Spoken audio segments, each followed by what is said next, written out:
Right, good evening everybody. Welcome to this meeting of Community Environment and Partnerships. There are no fire alarms scheduled for this evening, so if the fire alarm sounds, please evacuate the building immediately. The fire exits are located at the rear and side of this room. Go down the stairs and meet in the War Memorial Park. Please note that this meeting is being webcast live on the internet. And yes, it's working. And please, can all members and members of the public switch their mobile phones off or to silent. First item on the agenda, apologies for absence and substitutions. We've got apology from Councillor Tucker, who's been replaced by Councillor Sherlock, welcome, and Councillor Court, who's been replaced by Councillor Tate, welcome to you as well. I think that's it. We're expecting Councillor Putty, but slightly late. Any declarations of interest in relation to matters on the agenda this evening? No, thank you. There are no urgent matters, and so we're on the minutes of the committee meeting held on the 21st of January 2015. Councillor Cousin. Thank you, Chair. Page 5 of 73. Resolved. Officers will prepare a report for the Local Infrastructure Fund motion for consideration by the committee at its meeting in March. That should read June, otherwise it would be here tonight. And can I just comment on that? Well, as a matter of accuracy, that was what we resolved, but it's had to be deferred. So the minutes are accurate, but it will be here in June. That's fine. I also had a question on page 10 of 73. The third bullet point. It says that officers will prepare a report for consideration at March. I note that on the agenda we got a presentation, and the presentation is in front of us tonight as we've come into the meeting room. In my mind, that's not what we asked for. We asked for a detailed report as opposed to a presentation. With that in mind, Chair, when we reach that item on the agenda, I would request that we receive the presentation, seeing as we've got the relevant officers here. We ask questions for clarification, but I would encourage us not to partake in debate tonight. I would like us to take that away, really scrutinise what has been given to us tonight and bring it back at the next meeting, please. Okay. Noted. I can't comment on whether the minutes are accurate this without going back and checking the webcast, so we'll leave the minutes as they are if you want. Do you want us to try and check whether we said report or just report back? Okay, we'll leave the minutes as they are. Right, Councillor Bierman, I think. Indeed, Chair, if I may. Just on 4114, when we were discussing the Green Investment Fund, I raised the fact that I had, the population of Basingstoke and Deane had contributed £25,000 to that fund, and its expenditure has disappeared into the ether, and I was supposed to be engaged and involved with how that would be spent, and I haven't been engaged or involved at all, and it isn't minuted that that was raised, and I feel I should raise it again and will continue to whilst I still have the opportunity. Thank you. Councillor Bierman had warned me he was going to raise that, and I do remember him raising it last time, so we will make sure that the minutes of this meeting note that the point has been raised, and we would like to know where the extra 25,000 is hiding, and make sure that it gets spent. Okay. In consultation with the former mayor. And okay, thank you. Which brings us to Hampshire Supporting Troubled Families Programme, which I think is very topical. I think it was in the national news today. Well, not Hampshire specifically, not that I heard, but certainly nationally. So we've got our very own Tim Bosky, plus Mike Penny, who's the Senior Responsible Officer for the programme in Basingstoke and Deane, and Ian Langley, who's the Strategic Lead for the programme in Hampshire. So welcome to you both. Thank you for coming, and I hope you enjoy your time with us. But Tim, it's over to you, I think. Or are you going straight to presentation? Oh, sorry, Councillor Mrs. Osserson, portfolio holder. Right. Good evening. Just to say, this report introduces a presentation to be made by Mike Penny, as we heard, is the local senior responsible officer for the Supporting Troubled Families. Mike has been, I think, instrumental in coming now for the 2 years to update us since we started Supporting Families programme. He will provide an update on the progress being made to implement the actual programme in the borough. I'll leave you, Mike, to go through phases 1 and 2. And as you quite correctly say, this has been well documented in the press today, supporting families around the country. So Mike, over to you and welcome and thank you. Okay, thank you very much for those introductions, and thank you very much for inviting us back to give you an update on the programme in Basingstoke. Just as a reminder to people, the ambition that we had and continue to have is to provide that unique opportunity to improve the lives of families and communities, manage down that demand and work in a better coordinated way to improve the efficiency and effectiveness of public sector spend for high cost families. And I think if you people that were here last time will recall a colleague of mine talking about the cost of all those public services, the police, children's social care, the borough council, the costs of antisocial behaviour, and a whole plethora of things in relation to that. And this whole programme is to improve the outcomes and get lasting positive change to those families that cause us the greatest amounts of money. So better interagency coordination, more effective partnership and working with whole families.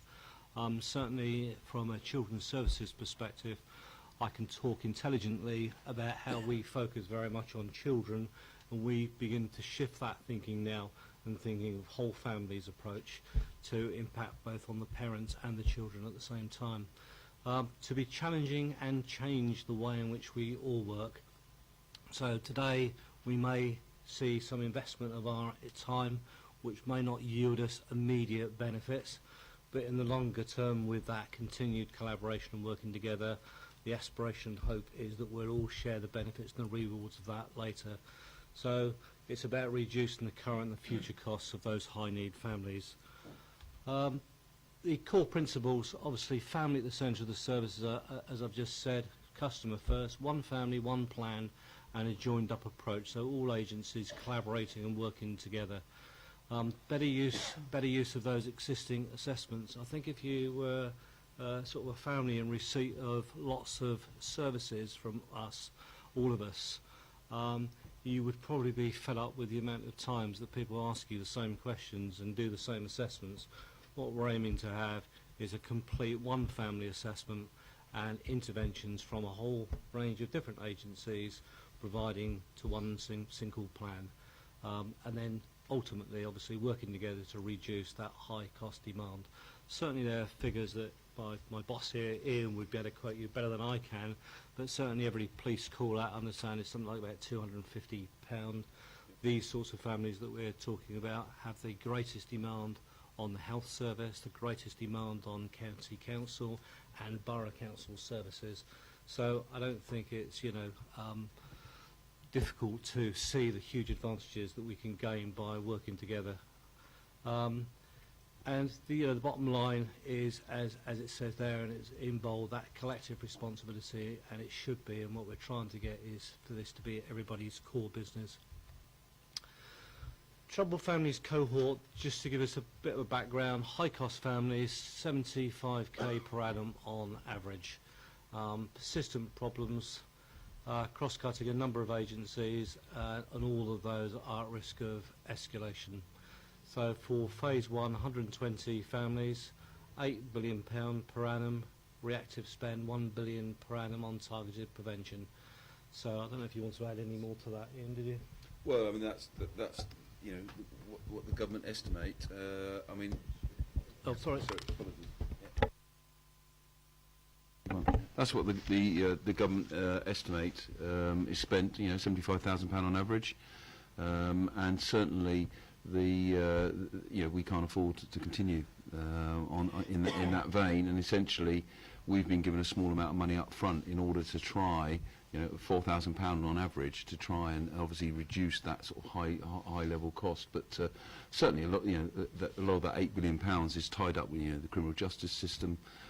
For example, looked after children, in Hampshire, roughly £50,000 a year or higher for a looked after child. So there's some big figures in those figures. So it's trying to actually stop families escalating up into that high cost band and try and getting in a bit earlier, so they don't end up costing £75,000 on average. I mean, undoubtedly there are six-figure families in Hampshire who are costing over £100,000 a year on average. There's no doubt about that. Oh, yes. Sorry, I'll get Sadly, I can share with you that I know of one family that would have cost us £4 million in Basingstoke alone. So we're not talking about hundreds of thousands. We could be potentially talking millions of pounds. But that family's cost us, and I think that had this scheme been around 10, 12 years ago, we could have prevented that. So anyway, if I move on. Not in a year, I hasten to add. No, sorry, it was over 5 years. But yeah. Sorry about that. Yeah, that's right. Yeah, no, that's fine. So phase one of the programme, in terms of numbers, 2,000 families identified in phase one, exceeded the phase one target in identifying those families, and 1,590 families between 2012-15. Basingstoke, approximately 350 families. Our target was around 300, so it exceeded our target by 50, which is excellent news and certainly testament to the quality of partners that we've got that sat around the table. Basingstoke was at 69%, which was the most successful district in the county. The next closest to us in terms of identifying families and rewards, so therefore those families that we could describe as being turned round, so their attendance had improved, the antisocial behaviour had reduced, was 42%. So Basingstoke outperformed every other district across the county council, so that's excellent news. And that's provided us with real cash opportunities to develop local services. Basingstoke and Dean are the treasurers and the holders of that cash, and we've got proposals and plans to spend that money in Basingstoke and Dean on further helping to transform those families. So that's a really, really good outcome as far as we're concerned for the families in Basingstoke. Those sustained outcomes over the 12 months, so 90% for crime, antisocial behaviour and education. And if people recall, the education target was all those children that had received less than 85% attendance. To claim the reward, we had to move them higher than that, so they needed to be in the 90+% attendance. That's been achieved likewise with the antisocial behaviour and crime, and the reduction, 70% reduction in police call-outs. And if I give you that figure earlier on, for every call-out it was £250. That's a huge amount of money that the police authority have obviously saved. And since 2013, the Intensive Support commissioned for 450 families. People remember Transform? They were an organisation that sits under the umbrella of Barnardo's, and they were commissioned by Hampshire County Council to provide very intensive support, around about 15 hours a week per family. And again, they've been very, very successful as well. Funding of £3.2 million over 3 years, plus £2.1 million of potential payment by results. And in addition to that, Hampshire invested a further £1.5 million itself over the 3 years, which is obviously a significant resource to district borough councils. Anything else you want to say? No? Yeah. Please. No, hang on. Mine off. Is that what you have to do? It's because I'm so far away from it all. Just right at the top there, you're 90%. You say evidence of sustained outcomes for 12 months, and you say 90% for crime. 90% what? I mean, the 70% reduction, I understand, but 90% I don't understand. I'm sorry. Okay, I'm learning the buttons. Okay. What that means specifically is it's youth crime. So that's the first thing. Reduction in what we're asked to do is over a 6-month period have at least a 60% reduction in youth crime in that in an individual family. So what that means is that of those families where we achieved that, 1 year on, that has been sustained. So in 9 out of 10 families. Does that make sense? Okay. And similarly for antisocial behaviour and school attendance and exclusions. Thanks for that, Ian. Okay. The new national definition, which was launched, and Hampshire moved into in January of this year, I think provides us with a greater opportunity than the first phase. And just to run very, very quickly through those for people, so it's all those families again involved in crime or antisocial behaviour, but the difference is that it's an emphasis both on adults in that household as well as children. So fathers, mothers, people coming out of prison, people that are likely to be going into prison, all of those families need at some point to be reintegrated back into their community successfully and prevented from reoccurring or reoffending and going back in again, or not being appropriate role models for their children. We can now get involved in those, and they can be nominated for the programme as well. Children not in school, 85% attendance, or 3 fixed-term exclusions, or permanently excluded, or head teacher's discretion. Head teachers would say, well, we've got families or we've got children that don't meet that threshold of 85%, but we know that unless we intervene, unless we do something, they will very, very shortly meet that criteria. So now what we're accepting is head teachers' nominations, and if there's been any fixed terms exclusions or permanent exclusions, then they can be included in the programme as well. Out of work adults, same as that was before, but in addition to that, it's the risk of financial exclusion as well. So those families that are genuinely struggling now need further assistance, support, need help with budgeting, pointless intervening if they've been evicted from their accommodation because they've not paid the rent. What we need to do is intervene before they get evicted to help them sort their finances out, so we don't have to end up, intervening too late. So that gives us a huge opportunity to get involved in there. Children in need help. I don't know about anybody else here, but certainly my children would have met that criteria at some point. So it doesn't actually mean that preschool children who fail to thrive, children who go missing. And if people are familiar with the Hampshire County Council, Hampshire Children's Trust threshold chart, the level 3, so it's complex, it's persistent, it's where schools or other agencies have intervened at a lower level. That's not been seen to be successful. There continues to be problems. It's those types of children that we need to get engaged and get onto the programme.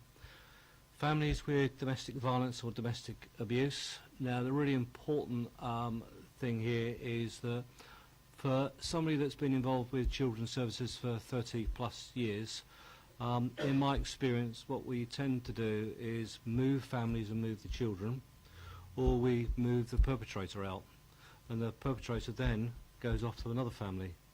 What we do need to do, and what we're doing this time, is not only focusing our efforts on supporting the victims, that both, typically mother and children, but we want to engage, work with the perpetrator as well. We've got to change their behaviour, because otherwise they just move on to the next family in Basingstoke.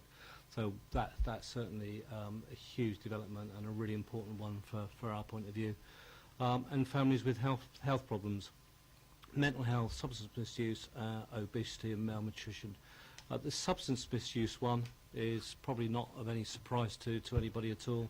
Alcohol, substance misuse usually goes together with what we would call our sort of toxic 3, so alcohol, substance misuse and domestic violence. Probably 85–90% of all referrals that come into children's services have one of those 3, if not all 3 of those.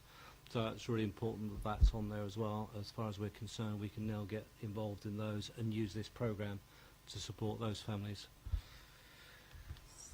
In terms of numbers, what does that mean for us in phase 2? So 5,560 additional families up to 2020, 1,112 in 2015-16, so that's double the numbers that we've got at the moment. For Basingstoke, we had 350 families in 3 years in phase 1. We've got 300 families to identify this year alone. So we've just started that. I think we're up to about 30 at the moment, so we've still got a long way to go, and we need to get a bit of a wriggle on, actually. But we've got a good team and lots of very, very enthusiastic people, so we'll do it. We'll get there, but it's a big number to get. And of course, every single one of those families, not only do we need to transform their lives, but we need to make sure that that's sustained and becomes permanent. We get the £400 for the attachment fee, so for every one of those we get £400, and if we achieve the rewards and we make that permanent change, we get a further £400 as well as a reward that comes back into us to enable to us to purchase more services. In addition to that, the intensive family support service has been extended, so the transform service, and for us in Basingstoke we've got 40 further places. So from those 300 families we can select 40 that we can hand over and work in a collaborative way with Transform. They'll provide that intensive 15 hours support to that family every week to ensure that the changes that are made are obviously sustained and become permanent. I keep reaching for that as opposed to this. Delivery approach, just not changed from when we set it up, and they're all the same across the county. 10 local coordination groups, of which, as I was introduced, the senior responsible officer for this particular one. Local multi-agency identification of families, we're looking at that and have proposals to do that in a slightly different way, because we're looking at what was called the BACS group that Tim chaired, but that's out for negotiations, discussions at the moment, and we think we've got a way forward with that. Twin track approach for intensive family support services and local solutions, so using both Transform and local solutions to make changes to how we deliver services, and independent evaluation of that. I don't know if you want to add anything else here. Yeah, that's done by the University of Portsmouth. That's done by the University of Portsmouth. We've had an interim report which where they've gone and interviewed 11 families who've been through the programme in quite some depth. The findings aren't surprising. You know, what families say are they value having somebody, one person to deal with, rather than a series of professionals. That person needs to be somebody they trust, but also needs to be somebody who's not frightened of telling them as it is. So they do actually respect. They don't want just somebody who's going to be a nodding donkey. They actually want somebody to actually say, look, it really isn't good enough for your kids to be out causing antisocial behaviour, and actually not just telling that, but these are the ways that we can help you with that. So we've had that, and the next part of the evaluation that's due to report in the next couple of months or so is actually looking at the business case, some of those hard numbers around the savings. I think there's been a national release today, and which Hampshire weren't involved in, which indicates that the average savings are £11,200 per family. Now you start adding that up for Hampshire, that turns into a very big figure. Very, very quickly you start adding up for Basingstoke, it's a pretty big figure as well. So that's going to be it's something we've done right from the beginning, and something that's really going to help inform us as we go on. Okay, if I just put a heat map up here, it just gives you some idea. So in year one, the 546 families across the county council, year 1 and 2, 1,258, and there's a big red glow over part of Basingstoke, and just north. And is it Tadley and Tadley, isn't it? Bishop's Green? Yeah. Yeah.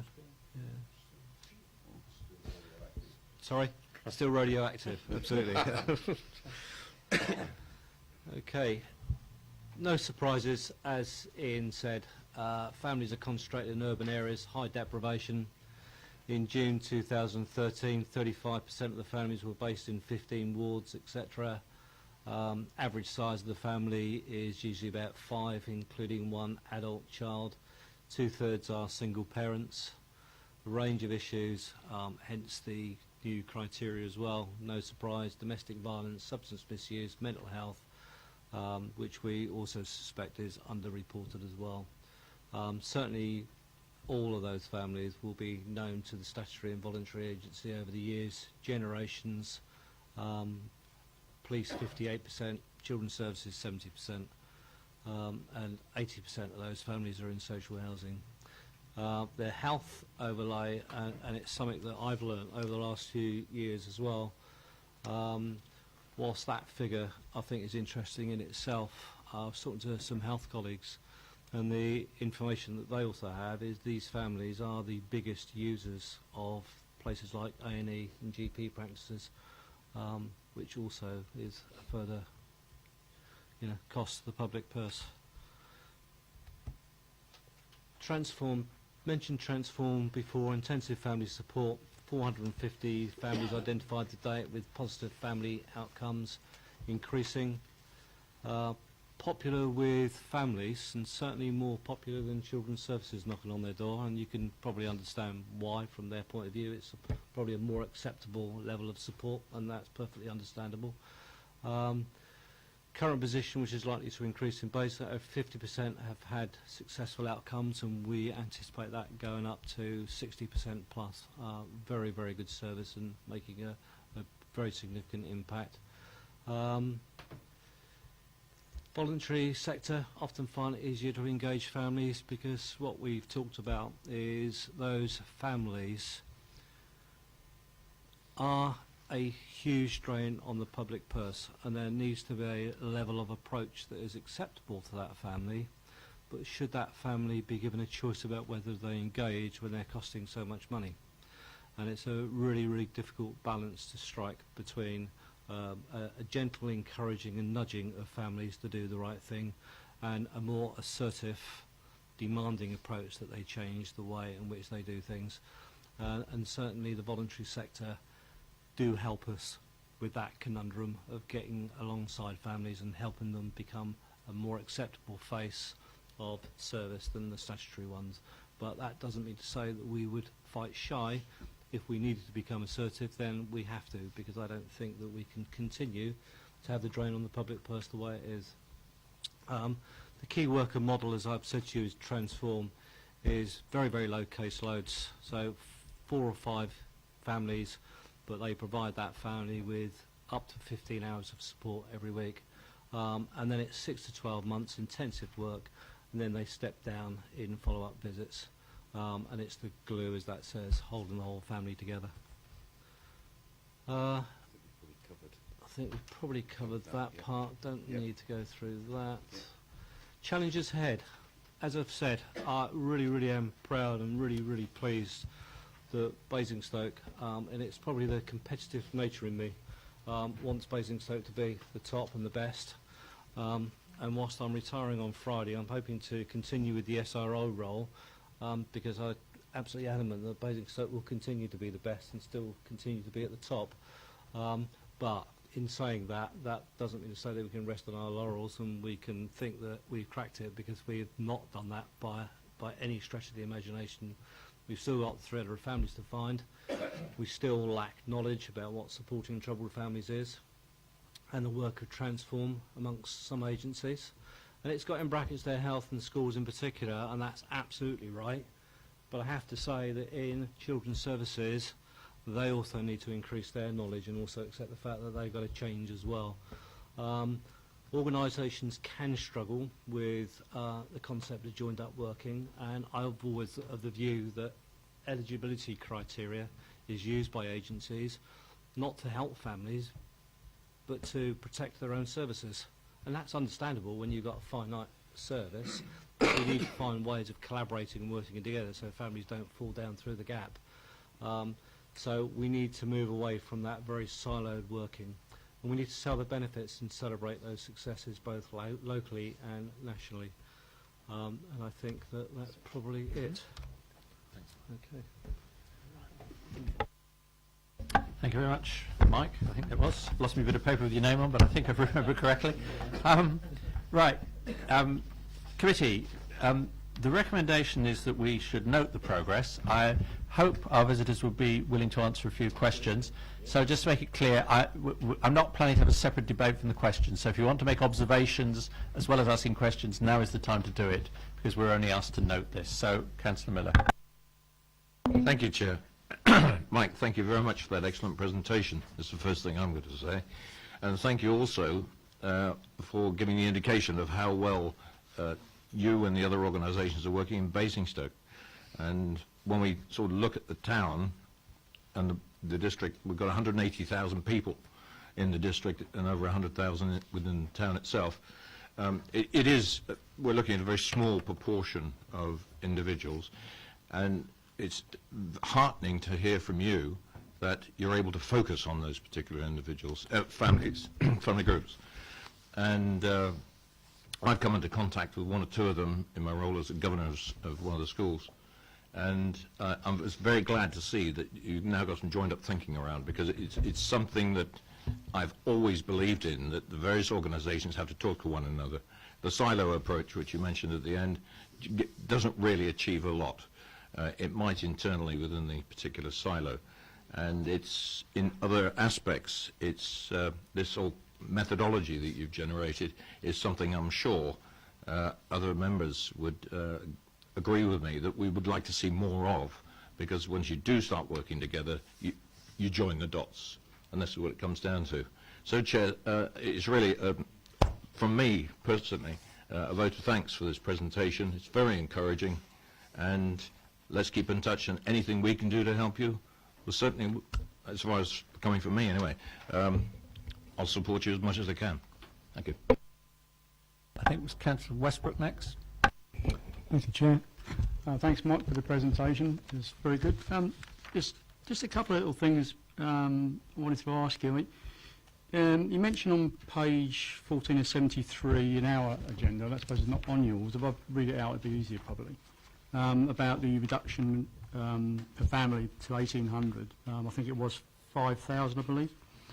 And in the context of the funding per family being cut in half, and throughout the throughput set to increase significantly, obviously all partners will need to continue to work harder, smarter and in different ways to make the new programme a success. In the light of that, could you explain to me on the following page, which it mentions about family identification? One of the risks which sort of stands out to me is that the target of identifying and working with 350 families is going to present a real challenge.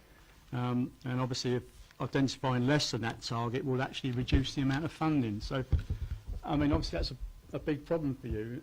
Can you just explain, you know, that side of it? Obviously there's going to be concentration on finding the families, I would guess. So, thanks.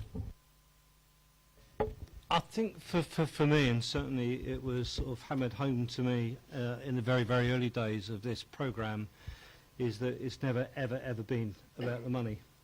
The money has been there as an incentive to organisations to collaborate and work together, and that's what the money's there for, is to unblock any of the blockages that might be in place. And I think that what we've successfully done in Basingstoke is create that collaboration and that partnership without having to rely on the money.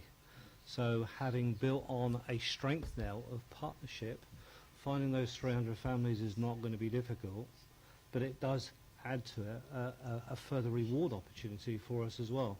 So I think the money is a bit of a red herring, to be quite honest with you. Whilst it's very welcome, of course, and it does generate more services in the area, those services really should only be used to create further change to ensure that we do remove those silos and work in a more collaborative way.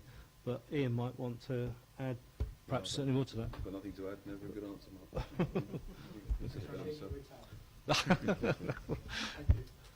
Mark. Councillor Cousins.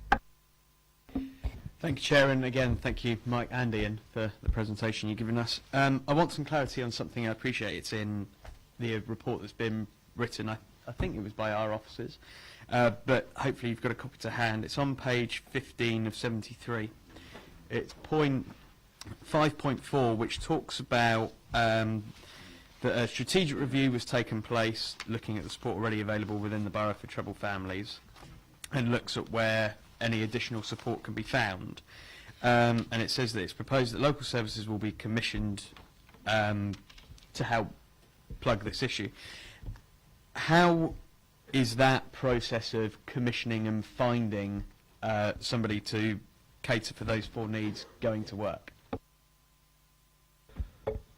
First of all, we acknowledged when we proposed these things is that there was no organisation, and not even children's services, collated and collected unmet need. So it was based upon lots of officers' personal and professional knowledge of working in the borough for many, many years. And this is only just the first stage of this process. What we did was do a survey out to professionals. We then had our practice manager go around and talk to people, and the themes that kept reoccurring all the time were those things that you see in that report under 5.4. What one of your officers is very, very helpfully doing for us is looking at the way in which the grants are being allocated out to organisations, and at the same time cross-referencing that information with what we know are the needs out there as well, to ensure that we're not duplicating, but we're actually genuinely generating and creating greater opportunities and creating a more broader service. So we've got a meeting, in fact, tomorrow to explore that further. So we're only at the stages at the moment of identifying that. How we do that and how we move on to the next stage is subject to that further discussion tomorrow. I don't know if Tim wanted to add anything to that. If I could just add something from our perspective, what we're wanting to do is overlay known funding intentions in 15-16, or yet to be confirmed funding intentions for the council, but also for the county council, and then understanding what that's actually buying us in terms of hours of support or number of individuals that's supported. What we don't intend to do is to go through a separate commissioning exercise with this funding. What we hope to do is to piggyback on what will be commissioned services and augment those in order to plug gaps that we've identified through the Troubled Families programme. Councillor Cousins, do you want to come back? Yeah, I just wanted to, purely for my own clarity, and I think I've heard it correctly, that in the process of going through this, you have taken the grants allocation step that we're discussing later on tonight into consideration. I'm getting nods. That's perfect. That's what I wanted to double check. Thank you. The only people I saw indicating a wish to speak. Thank you. I think you obviously anticipated our questions and covered them. It was a very helpful, very thorough presentation, and well, I hope you managed to stay on and keep on the good work. So thank you.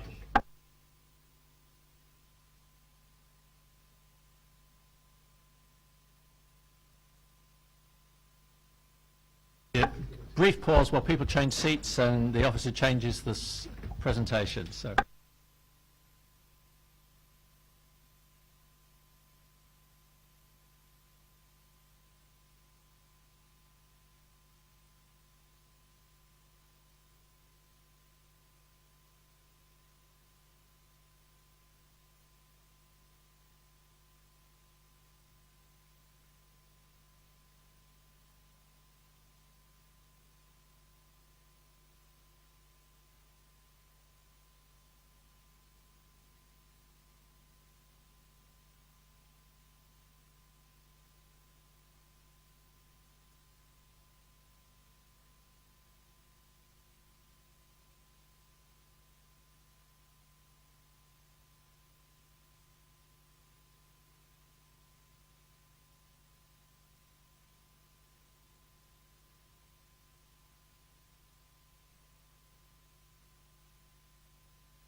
Swap it there.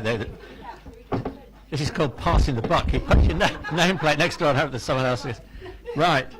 Okay, members, you'll recall we had a long discussion on recycling issues, waste issues at our January meeting, and we didn't have a chance to fully explore all the things we wanted to explore, so we asked the portfolio holder and officers to come back with some more for us tonight. So we have a repeat appearance by Councillor Eachus, the portfolio holder, by John and Sarah, officers, and we also have a visiting speaker whose name I had in front of me just now. It's Chris Noble, from Head of Project Integra. So welcome to all of you, and I'll hand over to the portfolio holder. Thank you, Chair. So, as you've just said, back on the 21st of January, I brought forward to this committee a report on recycling and with different options on to how to increase the recycling rate. That was dealt with, but you did ask me to come back with the officers in relation to food waste and free garden waste. Within the report that came to this committee on the 21st of January, it was recommended that food waste and free garden waste wasn't pursued, and the reasons for that were set out in the report. My view is still against food waste and free garden waste, and I would need quite a lot of persuading this evening that that is a way forward for this borough. Obviously, I'm always open to suggestions, but my views would probably be very different if we were an authority that sent waste to landfill, which we are not. We send our waste to incineration. Among other things that you'll hear tonight, one of the most important things to bear in mind with food waste and free garden waste is the cost. If we implemented these, then it's almost certain that council tax would have to be increased. Food waste alone would cost 1.25 million per annum. That's an ongoing cost, and implementation costs of at least £450,000. People have suggested to me that food waste in this borough may be easier because we've got the anaerobic digester in Dummer. That isn't entirely true. It's not a local authority digester, and if we sent food waste there, we would have to pay the implementation costs. Sorry, not the implementation costs, the disposal costs. And again, we've got officers here tonight that can answer questions on that, but the costs are likely to be in excess of £60,000 per annum. Eastleigh Borough Council does send their food waste there. They did implement food waste, I think, a few years back. If you look at their recycling rates, it did increase with food waste, but it has now dropped dramatically, and there could be a number of reasons for that, but the take-up on food waste in Eastleigh isn't as good as it was. If we were to implement food waste and free garden waste in this borough, it's my view we're actually buying a recycling rate, which I'm not sure the taxpayers of this borough really want us to do, especially as I've said that it would likely have to mean an increase in the council tax. We wouldn't get any income for garden waste, and again that will all be part of the presentation that the officers give you this evening. A survey that was carried out by this borough in October 2013 just in relation to waste, one of the questions was what else would you want to recycle if you could, and food waste came bottom of that survey. The garden waste service we offer, as I think I discussed at the last committee meeting, is very competitively priced compared to other boroughs. It can also be prorated, so if you didn't take it from the beginning of the year and you took it later on, then you'd have a reduction in costs for that. And we also discussed at the last committee meeting the possibility of those with smaller gardens sharing with their neighbours for garden waste, which we wouldn't prevent. We also have to consider, and again you'll hear from the officers this evening, if there is really an environmental benefit to food waste. Residents are already struggling to recycle what we can recycle in this borough. If we put everything we could in our green bins, then our recycling rates would increase dramatically. So it's my view that we need to be working with residents to recycle what we can before looking at implementing something else. Over the years, the borough has worked with Project Integra and other organisations to promote the Love Food, Hate Waste campaign to try and encourage people to make sure they're buying just the food that they need. And then I suppose the last thing I just want to say before we get on to the presentations is we do have a recycling rate in this borough of 25%. And I know some people will argue that that's low, but we incinerate our waste. We do not send it to landfill, and that's a very important point, I would say. And we also have to realise that the household waste recycling centre is not included in our recycling rates, and if this would added in, then this would dramatically increase our recycling figures. So people in Basingstoke are recycling, it's just not all included. So if I now hand over to John Elston, he's the officer from Hart, who will give a brief overview of where we are, and then after that Chris Noble from Project Integra will do a detailed presentation. Chair, can I just suggest that the officers do their presentations and we have questions after the presentations? Thank you. Thank you very much. It's a bit of a double act, as you already heard. I'm very grateful to Chris to come along today. Between us, we've got about 14 slides to go through. I would think that the presentation will probably take about 20 minutes, and so happy to take questions at the end. The first few slides that I'm going to look at are pretty much sort of covering a lot of the information that was contained within the report that was considered by the committee previously. But I thought it's worth just running over that again, just to remind members of where we are and why we feel that it's appropriate to implement food waste in or free garden waste in Basingstoke. So just to remind members, existing service, we run a weekly refuse collection service together with fortnightly recycling and glass collections and fortnightly garden waste service, which is a chargeable garden waste service. One of the things Basingstoke is able to boast is a very, very high customer satisfaction. We get, whilst there have been comments about the recycling rate, the customer satisfaction is certainly higher than we have in Hart, and I think very, very high. It runs at about 98%. So we have the recycling rate at 26%, currently running, or 25% thereabouts. We've set ourselves a target, or Basingstoke has set itself a target of 30%, and we are striving to achieve that. However, in recent years we have struggled.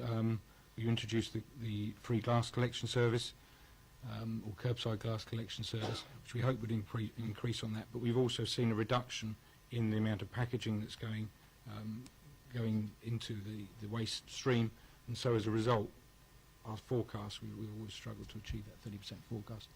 We do, however, have to do what we can to improve that. The EU has set a target of 50% for all local authorities to reach by 2020. Key point Councillor Eachus has already made is that our waste or residual waste does not go to landfill. It goes to energy recovery, and that is a fairly key point. I know last time, and possibly Chris might be able to add a bit more to this, but it isn't the panacea. Having energy recovery is not the ultimate, but it certainly is the next best thing to recycling. And I think members need to be aware of when a lot of authorities boast high recycling rates, and we hear a lot of other authorities around the country talk about high recycling rates. What they don't talk about is the proportion of waste that is going to landfill. And quite often, if all their waste is going to landfill, then it makes more sense to recycle it. But that recycling is actual fact often going for incineration. So it's something to bear in mind. Another point that's worth just remembering is anything we do talk about today, if we were to change and members to say, right, actually, this is something we would like to do, we'd like to introduce these services, it would not really be economically viable during the existing contract period. The existing vehicle, listing contract, we just recently purchased new vehicles on the contract. These vehicles have a life expectancy of 7 to 10 years. They will certainly run to the end of the contract in 2018, and if we were to look to introduce any new services, then it would probably mean replacing these fairly new vehicles at very, very high costs. We're looking probably £100,000 per vehicle. Just to remind you, last meeting we did discuss what we could do to increase the recycling rate. We have subsequently went through Cabinet and are in the process of implementing those changes, which includes smaller bins and banning residual recycling material from the residual waste. Those proposals, as I say, have now been approved, and we're in the process of sending mail out to all residents, which is due to go out next week, to highlight that new policy. Okay. So food waste collections, the benefits when we looked at it, and this was covered in the previous report, is the background to a lot of work that we've been doing over the last 6 months or so. But we put an estimate, if we put in separate food waste collections, of about 5% increase in the council's recycling rate, which is sounds great idea.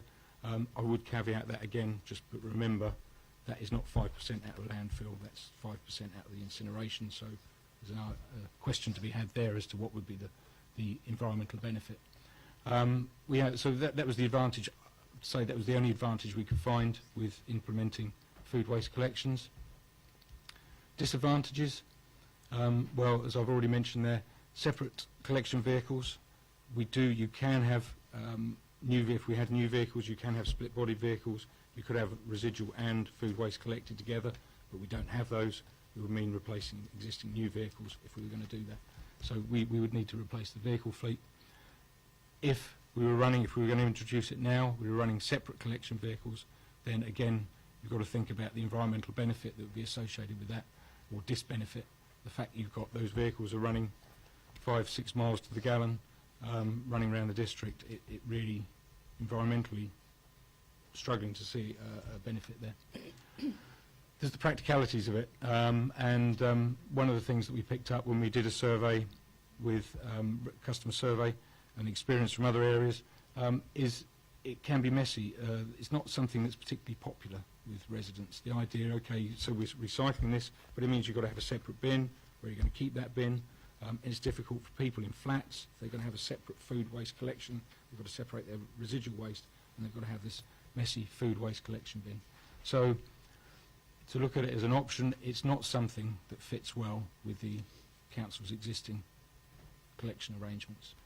Set against that is the financial disbenefit as well. Implementation costs, as we've already heard, estimated to be $450,000, together with annual operating costs of $1.25 million. So that was the food waste. Free garden waste was something we've looked at, and we did consider. Again, the great benefit with this is that you push up your recycling rate, and we could see the recycling rate jump by 5% potentially if we were to run it borough-wide.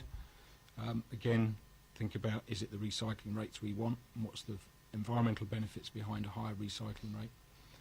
First thing to bear in mind there, I suppose, is that the most environmentally friendly way of recycling garden waste is for people to compost it at home. And one of the disbenefits of providing a free service is that people are then encouraged to put that into the lorries, and that's then taken away, recycled, composted, at least with a small charge, or as we've got in Basingstoke, a relatively low charge. People are encouraged to recycle at home first, or compost at home first, and use the council service as a second option. So anyway, advantage is 5% increase.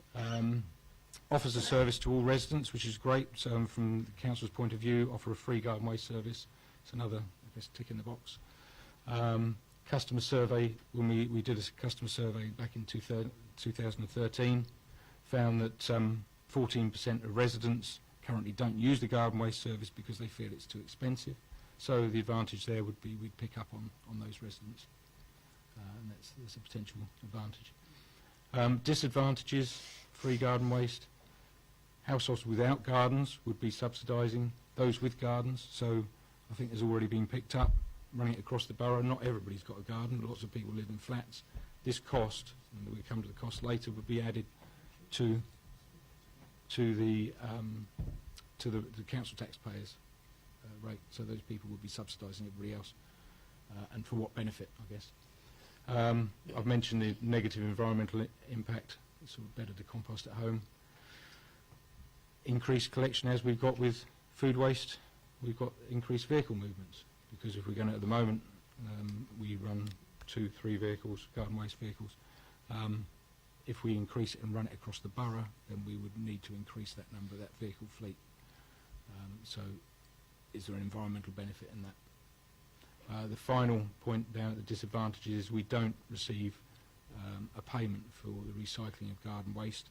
With most other, all other materials, we get a payment from the county council with recycling credits. So if we take anything out of the black bins or the residual waste, then there's a payment. It's reduced disposal costs for the county council, and we get that benefit. We don't receive that payment for garden waste. So there isn't the benefit other recyclable materials provide. Again, costs. Well, implementation costs 200,000 to 1.5 million, and that depends again how you want to implement. If you implement with sacks, then that would be the 200,000 cost. If you look to implement with bins, then to provide a bin potentially to every property, it's about 1.5 million cost. Annual operating costs, so you set that up, and then ongoing annual operating costs of about 860,000. And again, the point there to make is that if we were going to do that, the time to do that would be the end of the contract period, so we could renegotiate with the contractor. That is the end of my section. That's the work that we've done as officers in-house, and Sarah primarily has done looking at the work. Now I'll pass over to Chris, who, as I say, has done a lot of work with Project Integra. Thanks, John. Good evening, everybody. Chris Noble is my name, head of Project Integra, which is Hampshire's waste partnership, so consisting of all the local authorities in Hampshire, including the county and the unitary authorities. The reason I've kind of come along is that we've done a piece of work recently called the Resource Capture and Treatment Review, and that was a piece of work done within the partnership to look at opportunities for increasing recycling, increasing diversion from landfill, and reducing cost across the whole system of waste disposal in the county.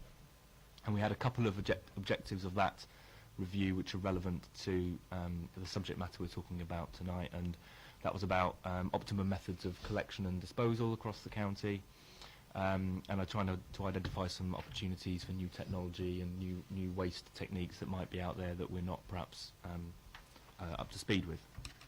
And one of the things we did look at as part of that review was the potential to mix garden waste and food waste in the same container and recycle food waste that way, and that's what John asked me to come along and talk to you about tonight. The current situation with garden waste and food waste across Hampshire, so the PI partners have a curbside collection, all of them do it for garden waste. There is some variance in how they collect it in terms of collection frequency and collection container, but everybody's collecting it from the curbside. And of the garden waste that is composted within the county, about 2/3 actually comes through household waste recycling centres, and 1/3 coming via collection authorities and their curbside collections. And that waste is sent to one of two composting facilities, so one at Little Bushy Warren and one at Chilbolton, which is between Winchester and Andover. And those facilities are operated by Veolia under the county-wide waste disposal contract that they provide. Through the work we did, like I said, there's a range of collection systems across the county, but generally the variables that would lead to a high capture of garden waste are providing a service that doesn't have a high cost to the resident to use, that has a regular collection frequency, and that, generally speaking, uses bins rather than bags. That increased capacity and the increased ease with which residents can manoeuvre those containers around means they're more likely to engage with the services. With food waste, we do only have, as has already been alluded to, one authority within the PI partnership that currently recycles food waste, and that's Eastleigh. What we do know is that around 1/3 of residual waste is food waste, so the black bag waste, around 1/3 of that is food waste, which is quite a high proportion, and we would like to do something about that, and I'll come on to that a little bit later on. Just to give you an idea about what Little Bushy Warren looks like, if you haven't been there before, I know you can't see a huge amount on this picture, but that huge outdoor area there is has rows of composting material on top of it, and this is where our garden waste goes. The waste is laid out there and composted over a couple of months, and then sold on as a compost, and that material can be bought at the HWRCs across the county. In terms of the co-collection of food and garden waste and what that means, firstly what that means in terms of the processing requirements. The animal byproduct regulations state that you cannot compost food waste in an open air environment, so that's why I showed you the last picture, just to show you what is currently happening with garden waste. And that's something that came in after the foot and mouth crisis, because it was all around reducing vehicle movements and food waste, and trying to ensure that that material was being composted in a safe manner. So if you mix garden waste and food waste, you can't compost it in an open window environment, and generally speaking that the preferred technology for dealing with that mix of waste is in-vessel composting, which is where waste is composted in a sealed environment, generally inside a building, and that allows, because it's undercover and it's put under certain conditions and air is pumped through it, it means the composting material reaches a high enough temperature to kill off any pathogens that might be in the food waste, and essentially sterilise anything that might be in there that you wouldn't want. And that means that the waste then is compliant and the composted material can be used. In terms of gate fees, which is as the vehicle goes over the weighbridge, essentially you pay an amount of money per tonne to go into this infrastructure, and it's about double as an average nationwide, about double for IVC compared to an open windrow composting facility. And those figures come from Waste and Resources Action Programme, WRAP, who produce an annual report on gate fees for all sorts of infrastructure, including incineration, landfill and others.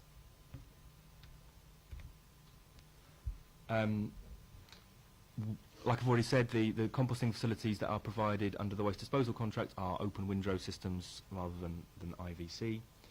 And garden waste is what we call a contract material, in that the disposal authority of the county have provided an outlet for it, and therefore the waste collection authorities in Hampshire are obliged to use that infrastructure for that material. So Basingstoke, as with all the other authorities in Hampshire, are obliged to take their garden waste as directed by the county council to those facilities. In terms of yield and performance of that collection system, where you're mixing food waste and garden waste together, again, this is from another WRAP report looking at various food waste and garden waste collection schemes across the country, and there's some information there on the slide about the yield that you would expect to get in terms of the yield of food waste specifically if you were collecting it mixed with garden waste. So around half a kilo per household per week, so a couple of thousand tonnes for Basingstoke per annum. The capture rate is quite low, and by capture rate we mean of all the food waste out there in the waste stream, what percentage would we expect to get into that container for recycling. So only around a fifth of all the food waste out there would probably be diverted in this way were a collection system to be introduced like that. In a collection system that's collecting food waste and garden waste together, of all the material that would be collected, less than 10% would be food waste, and around 90% would be garden waste, so it's a small proportion of the total mix that would actually be food waste. And importantly, a lot of that food waste, almost 3/4, would be suitable for home composting. So some material is suitable for home composting, especially the uncooked stuff. Other food waste isn't, because it's meat or fish or dairy that you wouldn't want going into a compost bin at home, but actually only 25% of the stuff that would be put in with garden waste would come under that category. And under this specific collection system, it would be estimated that the impact on recycling rate would be in the sort of vicinity of 3%. An important caveat just to put on that information, that data is based on an average of collection frequencies. And what the report does make clear is that where residual waste is collected fortnightly, that puts increased pressure on residents to use other services that will be provided to them, such as food waste services or even dry recycling services. So it's just important to bear that in mind, that I think those figures there would probably be maximum levels of performance for Basingstoke given the weekly collection of residual waste. Just a case study for you, which is important to recognise, because in current times, obviously, councils are balancing cost with performance. And there is an example very recently. Lichfield and Tamworth councils, Lichfield were one of the trailblazers in terms of recycling. 10-15 years ago they were at the top of the league table, and they have a garden waste and food waste service where they're mixing the two materials together. But they have just recently decided to ask residents to stop putting food waste in with the garden waste and instead put it in their residual waste bin. And that takes me back to the previous slide in terms of the level of performance you would expect. What they found there was that very few people were participating in the food waste element of that service, and actually the material they were sending off to an IVC at increased cost was mostly garden waste, which could be composted much cheaper and actually much closer to the district as well. They were shipping their food and garden waste to a site much further away. So they proposed that change and approved it and implemented it in order to make a saving of around £400,000 per annum.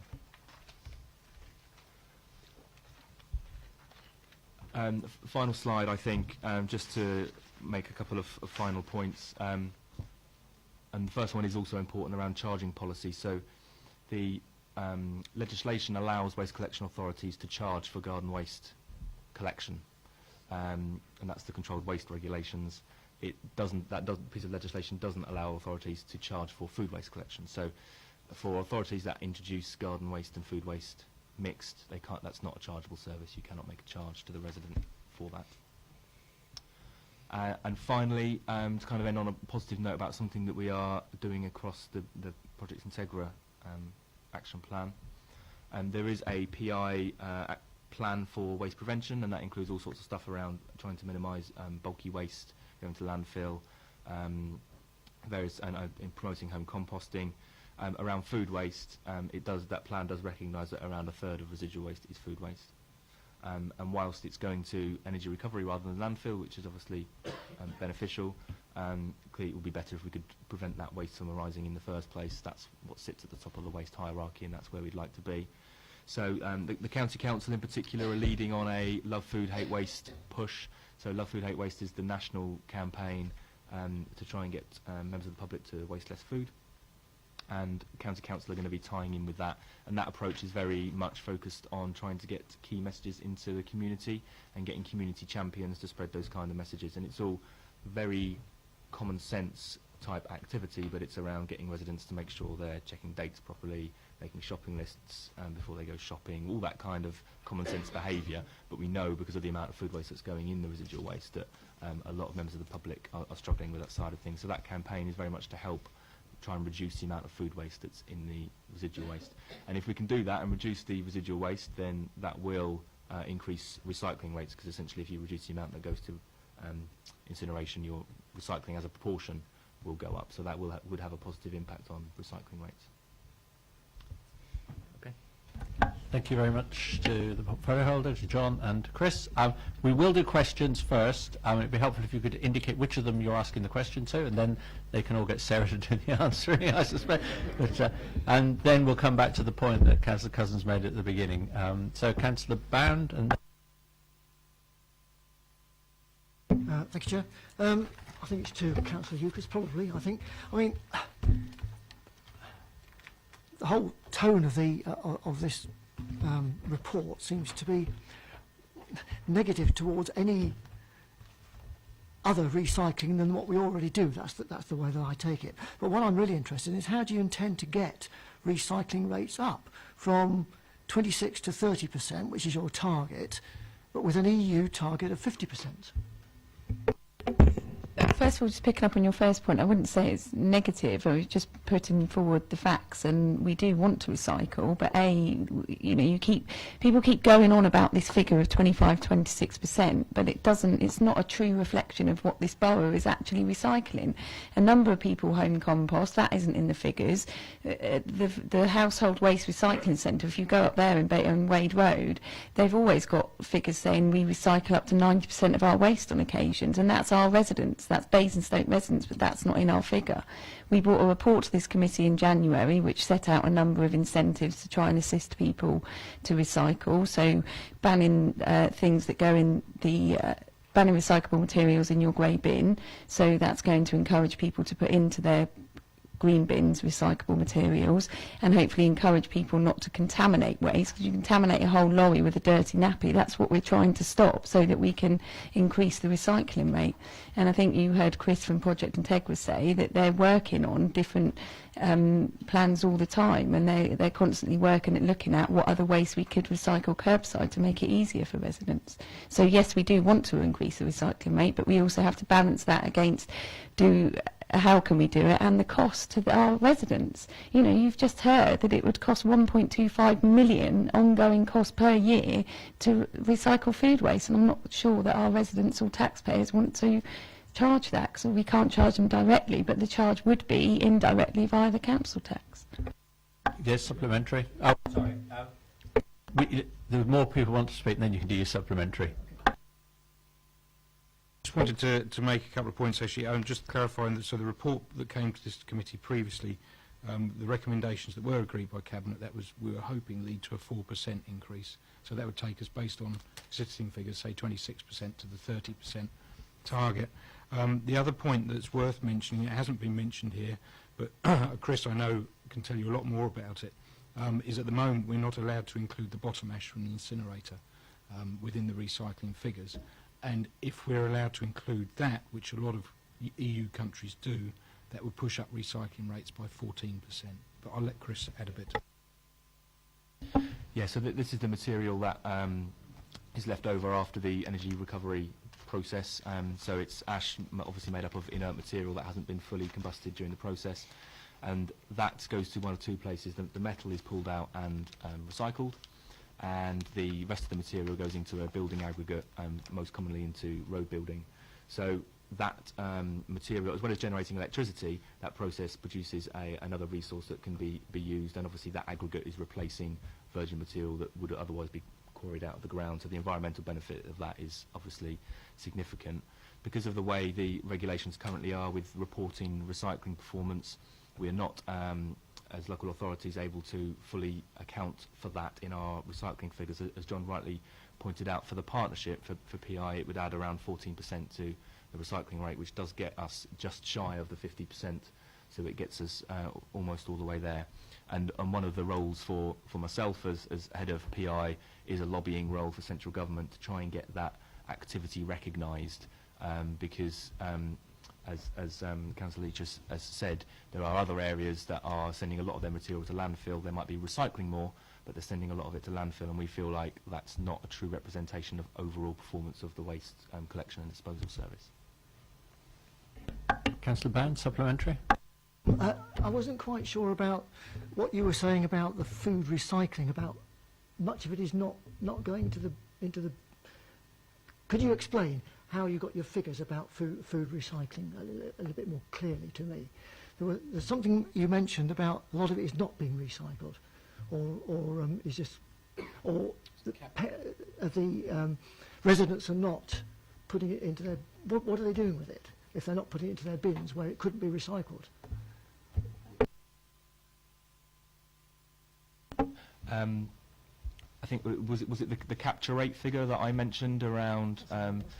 So we have on here, so that this is an average figure based on sort of assessment of food waste collections that are happening in other areas, and this is obviously specifically for food waste. So where authorities are providing a mixed garden waste and food waste service, there is a low capture rate of only around 22%. So the rest of the material, therefore, is going into residual waste bins. So, and John highlighted some of the reasons behind some of that. So it's around the effort that residents are required to go to, the fact that it is seen as a bit of a messy activity, and so people don't participate in that service as readily as perhaps they do other services, and that's why you end up with the low capture rate. I have a significant list, so if you I think I've seen everybody's hands, so but you have to be patient till I get you there. Right, Councillor Jones, you're... Thank you, Chair. I'll be quick because some of it's already been answered. I must admit, I did find it a bit negative, this slide show.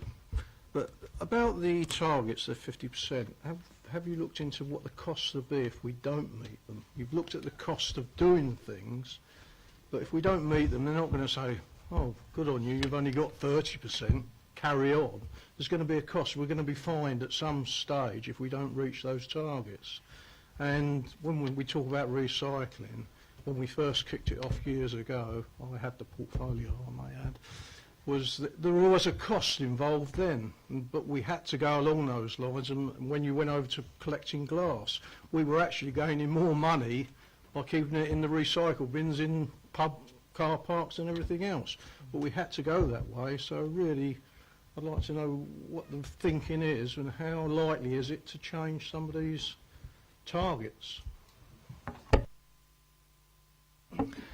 So the 50% target is for EU member states as a whole. So in our situation, it's for the UK. There aren't any government-imposed targets for individual local authorities at the moment. Obviously there used to be, and there may well be in the future. At the moment, there isn't. The current forecasts for the UK is that the UK probably won't meet the 50% target by 2020. Parts of the UK might, Wales being an example, but as a whole, we're probably not going to meet that target.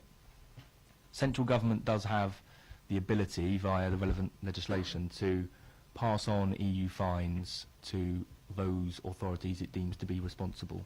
As we sit here at the moment, there's no process, procedure, policy, or anything that's been published by central government to explain if, when and how that might happen.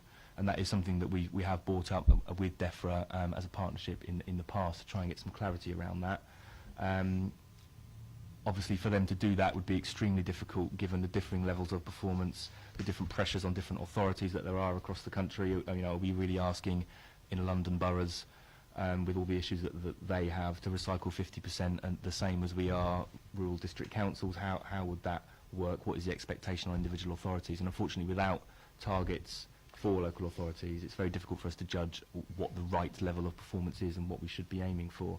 So it's an uncertain future, I would say. The 50% target is for the UK, and we'll see what happens over the next few years. Supplementary, or is that okay? We now have Councillor Tate. Thank you, Chair. Contrary to my colleagues, I don't find your presentation negative at all. I think it's realistic. And that realism has two issues. One is about the costs and one is about the benefits. But there are a couple of points really that I'm sort of interested in. Is, on the one hand, given where we are, and firstly, I don't believe that running at recycling rates means that we have better green credentials at all. But I think that there is a requirement always to improve the performance. Given where we are today with recycling rates, particularly of household waste, where would you see that we as an authority are missing on the best practice that is being used in other authorities that we could implement? That's one thing. And secondly, regarding food waste, to me it's very clear that residents are deeply concerned about food waste collection, and that they're concerned in a way which says, actually, we don't want to pay more for food collection. And you mentioned the example of Wales, which has a good reputation for food waste collection. That may very well be true in local authorities. I can assure you that the people involved in Wales dislike food collection immensely, and it's handled in a way which is very, very difficult for the individuals. So I would counsel against that completely, and I see no benefit for this at all. So my real question is, best practice, what are we missing and what can we do, which is operational, and then deal with the strategic issues separately?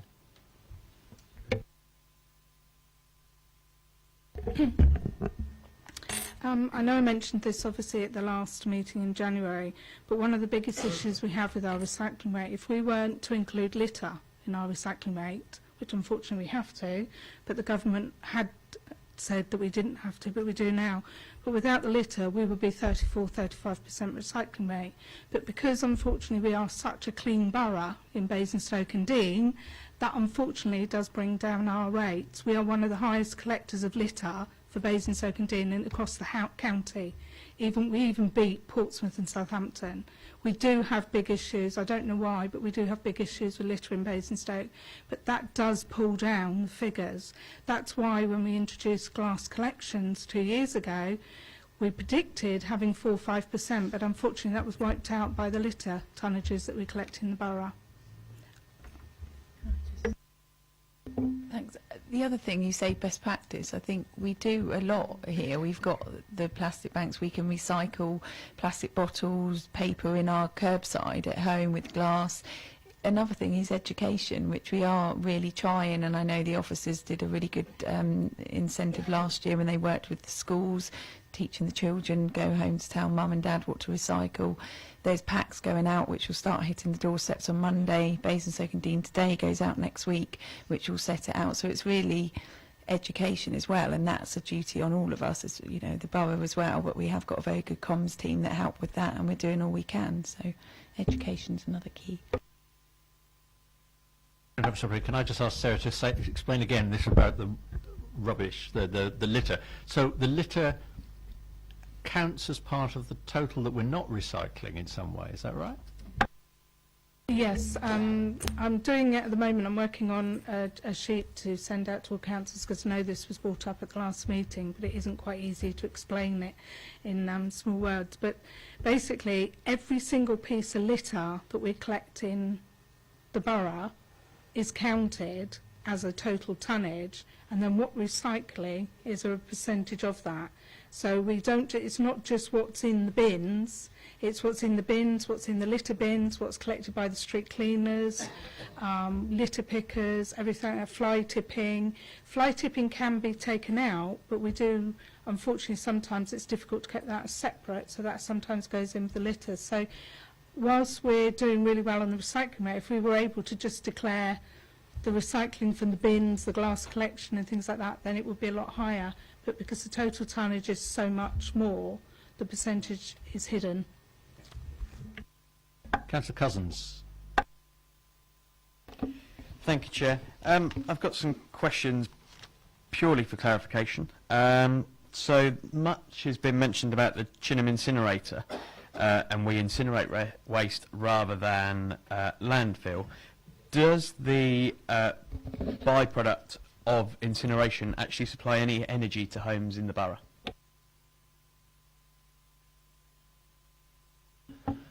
So the energy that's produced from all three incinerators, obviously some of that energy goes into the facility itself to support the running of the facility itself, and the rest goes into the national grid.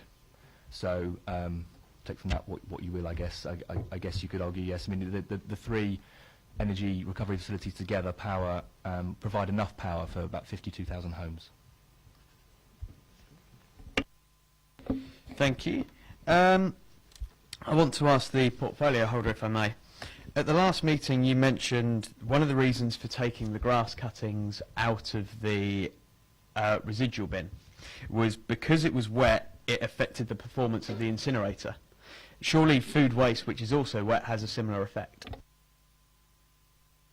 I didn't say that. That was probably one of the office questions. Quite a technical point. I didn't say it affected the. It may have come. I think one of the officers mentioned that it comes up. But if I could just ask the officers, because I didn't know. Yeah. Well, while not claiming to be an expert, I shall have a go. The energy recovery facilities are built based on what their input specification is. So that they're based on, is the material coming in wet, is it dry, and they adjust the design of the plant accordingly. So our energy recovery facilities were designed based on the fact that there would be some garden waste going in there, but not a great deal because everybody does it at curbside, and also that there would be food waste going in there because at the time they were designed there were no other options for food waste other than it going to energy recovery. What you need in practice is you do need a mix of wet and dry material going in. Obviously, if the mix is too wet, then it won't be as efficient as it should be. If it's too dry, it will burn too quickly. Actually, what you want in an energy recovery facility is a long, slow burn that consistently provides the right amount of heat to generate the electricity. Thank you.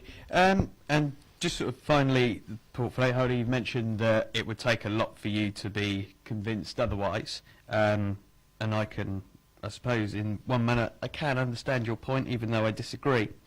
The Gazette poll in the last month showed that residents wanted food waste collection, and we've looked in the report where it says that it would be difficult to roll out into flats. I appreciate that. Have we considered not starting with flats to begin with? And also, have you considered maybe a trial in a ward or a couple of wards to see if that would change your mind? Firstly, the Gazette poll, I have seen that. I think only around, so bearing in mind we've got a population of 100 and something thousand in this borough, I think about 200 people responded to that. You could respond to it more than once, so one, not saying people would, but one person could answer it more than once.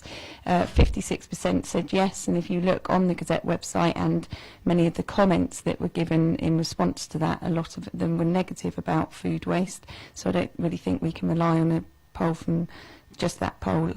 A trial, no, I haven't considered it. I'm not really sure it's feasible, but I can ask one of the officers if they think it would be, but I can't see, because we'd need the infrastructure, the lorries and the people to do it, so I'm not sure a trial would be possible, but I can check. Well, I suppose the only thing we could trial, anything we could go with a trial, but the question would be, I think we've looked at this quite closely, and Chris has looked at this quite closely as part of Project Integra, and we can't really see any benefit in it, so I'm not sure why we would want to trial it. It certainly would be expensive to trial. Usually, I think you would trial something if you were looking to introduce it first, but I think possibly if Hayley was convinced it was a good idea, we might look at a trial. But My concern is cost, and I just can't see how we can justify to the taxpayers the cost of even running a trial at this stage. Okay, do you want a quick supplement? I've still got a number of people on the list. Only that my question on flats wasn't answered. Oh, flats. What was the question? Have we considered taking the flats out and just rolling it out purely for households? I actually have discussed that with officers very briefly, but again, it goes back to all the costs and if it's what really the taxpayers want, the residents of this borough want, and yeah, again, still the costs, even if we took the flats out, there's still going to be probably over £1 million worth of costs. Councillor Day. Thank you, Chair. My question was to Councillor Eakos as well. And we talked to, first of all, I actually do like the report because for me it's quite a learning curve. I haven't got good green credentials, I'm sorry to say, but I'm happy to learn and happy to be, educated. And that was one of my first questions. You actually did say you were sending out a rollout of the magazine. Is it the Basingstoke magazine? Yeah. So well done on that, because all the debate that's gone on in between, I thought, why doesn't someone tell me all the things I should put in the bin? I know paper goes in boxes, but I'm sure residents also feel like that. They want to know exactly what they should put in there. I did like the report. One of the questions that's not been answered, or nobody's alluded to it just yet, we talked about the cost of setting this up, but and we talked about, and it was a good point that Councillor Cousins made about the 52,000 homes having electricity generated. So there must be a cost back to us, is there, on that? I mean, in other words, so I see the outgoing cost, but what are we gaining as a council, or are we not gaining anything by investing any money in this? Well, we said it could be up to 200,000 to 1.2 million to implement this. Right. But was... oh, sorry. So garden waste, we wouldn't get any recycling credits for that. So if we gave the residents a free garden waste service and we sent off the garden waste for recycling, we wouldn't get any recycling, we wouldn't get anything for that, would we? And the food waste, would we get a cost for that? I don't know. Maybe Chris can answer. Yeah, I mean, there would need to be a discussion between the council and the Waste Disposal Authority, the county council, on that. I mean, the infrastructure that the county has provided is designed for a certain mix of materials, hence the composting facilities for garden waste, and were there to be arrangements for other materials, there would need to be a discussion. And I understand that Eastleigh don't break even on their food waste collection, so it's still a cost to the authority. And just quickly, because you mentioned, so this is all hitting doors as of Monday. Every single household will be sent it. So you've got your what not to stick in your bin, which is a sticker, and then a cling, which can be stuck anywhere of what you can recycle, and then a detailed brochure. Yeah, thank you for that. That's excellent. I'm pleased about the education part in that. Okay, and just, yeah, I want to be positive about some of the things that I've seen in this today, and also, generally public positivity. I find lots of people and friends of mine will say to me, that garden waste service is excellent. So, and even they pay for it, they do feel it's a fantastic benefit, and the service that we give, and also, yeah, I've got no recycling service anyway. I think it's first rate. So. I appreciate that people want higher rates of recycling, but at this point in time, I just don't see, if you're telling me there's no benefit financially to the borough, then I'm happy to accept the report, because what I don't want to do, I think there's far more important things to spend our money on at this point in time than this. I'm sorry. Okay. Councillor Taylor now, please. Thank you, Chair. My question's already been answered. My question was, the 50% target by 2020, is it achievable? And obviously he said it's on nationally, and they don't believe it's going to be achievable. Thank you. Unless the government changes the rules so that we can actually count the things that we are recycling, but we can't count at the moment, and then we'd get there. Councillor Bierman. Thank you. I think at a previous opportunity I did ask the officers whether we might have the information on what local authorities are recycling food waste separately, and some ideas of how that performance was working out, because whether or not it's a good idea, and we're debating that, we don't need to reinvent too much stuff if we can learn from other authorities. And we've had the negatives of Eastleigh. There might be others that are a lot happier, and I'd just like to know what's happening in the rest of the world, or even the rest of the UK. I'd just say that I know you can't read it from here, we can't circulate it, but that's just some of the data that we've got from other authorities. So in putting together the information that we put into the report to base our recommendations on, we did a lot of work in surveying what other authorities have done, and that's included authorities that are doing food waste collections, but they're all authorities that do weekly collections. So we have got that information. I know also, Chris, I think maybe you've done a bit of work in looking at what some of the other authorities have done. So pass across. There are obviously a lot of authorities that are collecting food waste. I think wherever that situation is happening with a food waste collection, well, in a lot of examples, it will be because that authority needs to divert waste from landfill because its primary disposal option is landfill, whereas we're not under quite that same pressure in Hampshire as we've already said. I mean, there will be areas that are getting, you know, food waste into their recycling stream, and that is boosting their recycling rate.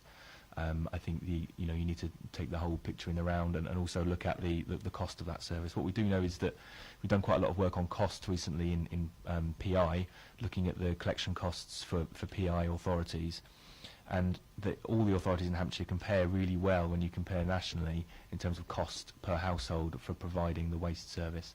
And that's because we don't rely on landfill, we use energy recovery, but also that we haven't historically chased targets. We've chosen materials for recycling that have good, sustainable, financially and environmentally markets and good outlets, and that's the way we've kind of approached in terms of the partnership approach, recycling. No, I actually want to comment, so I don't know. Are you on to comment? Okay, all right, yeah. Councillor Westbrook. Thanks, Chair. Just briefly on resident satisfaction, really. I've noticed that Councillor Tate mentioned that residents of Wales weren't very happy with it, and I just want to make the point, having lived there for 10 years and having used that food waste service, I found it excellent. I'd be interested to know where the facts and figures came on that, the satisfaction rates.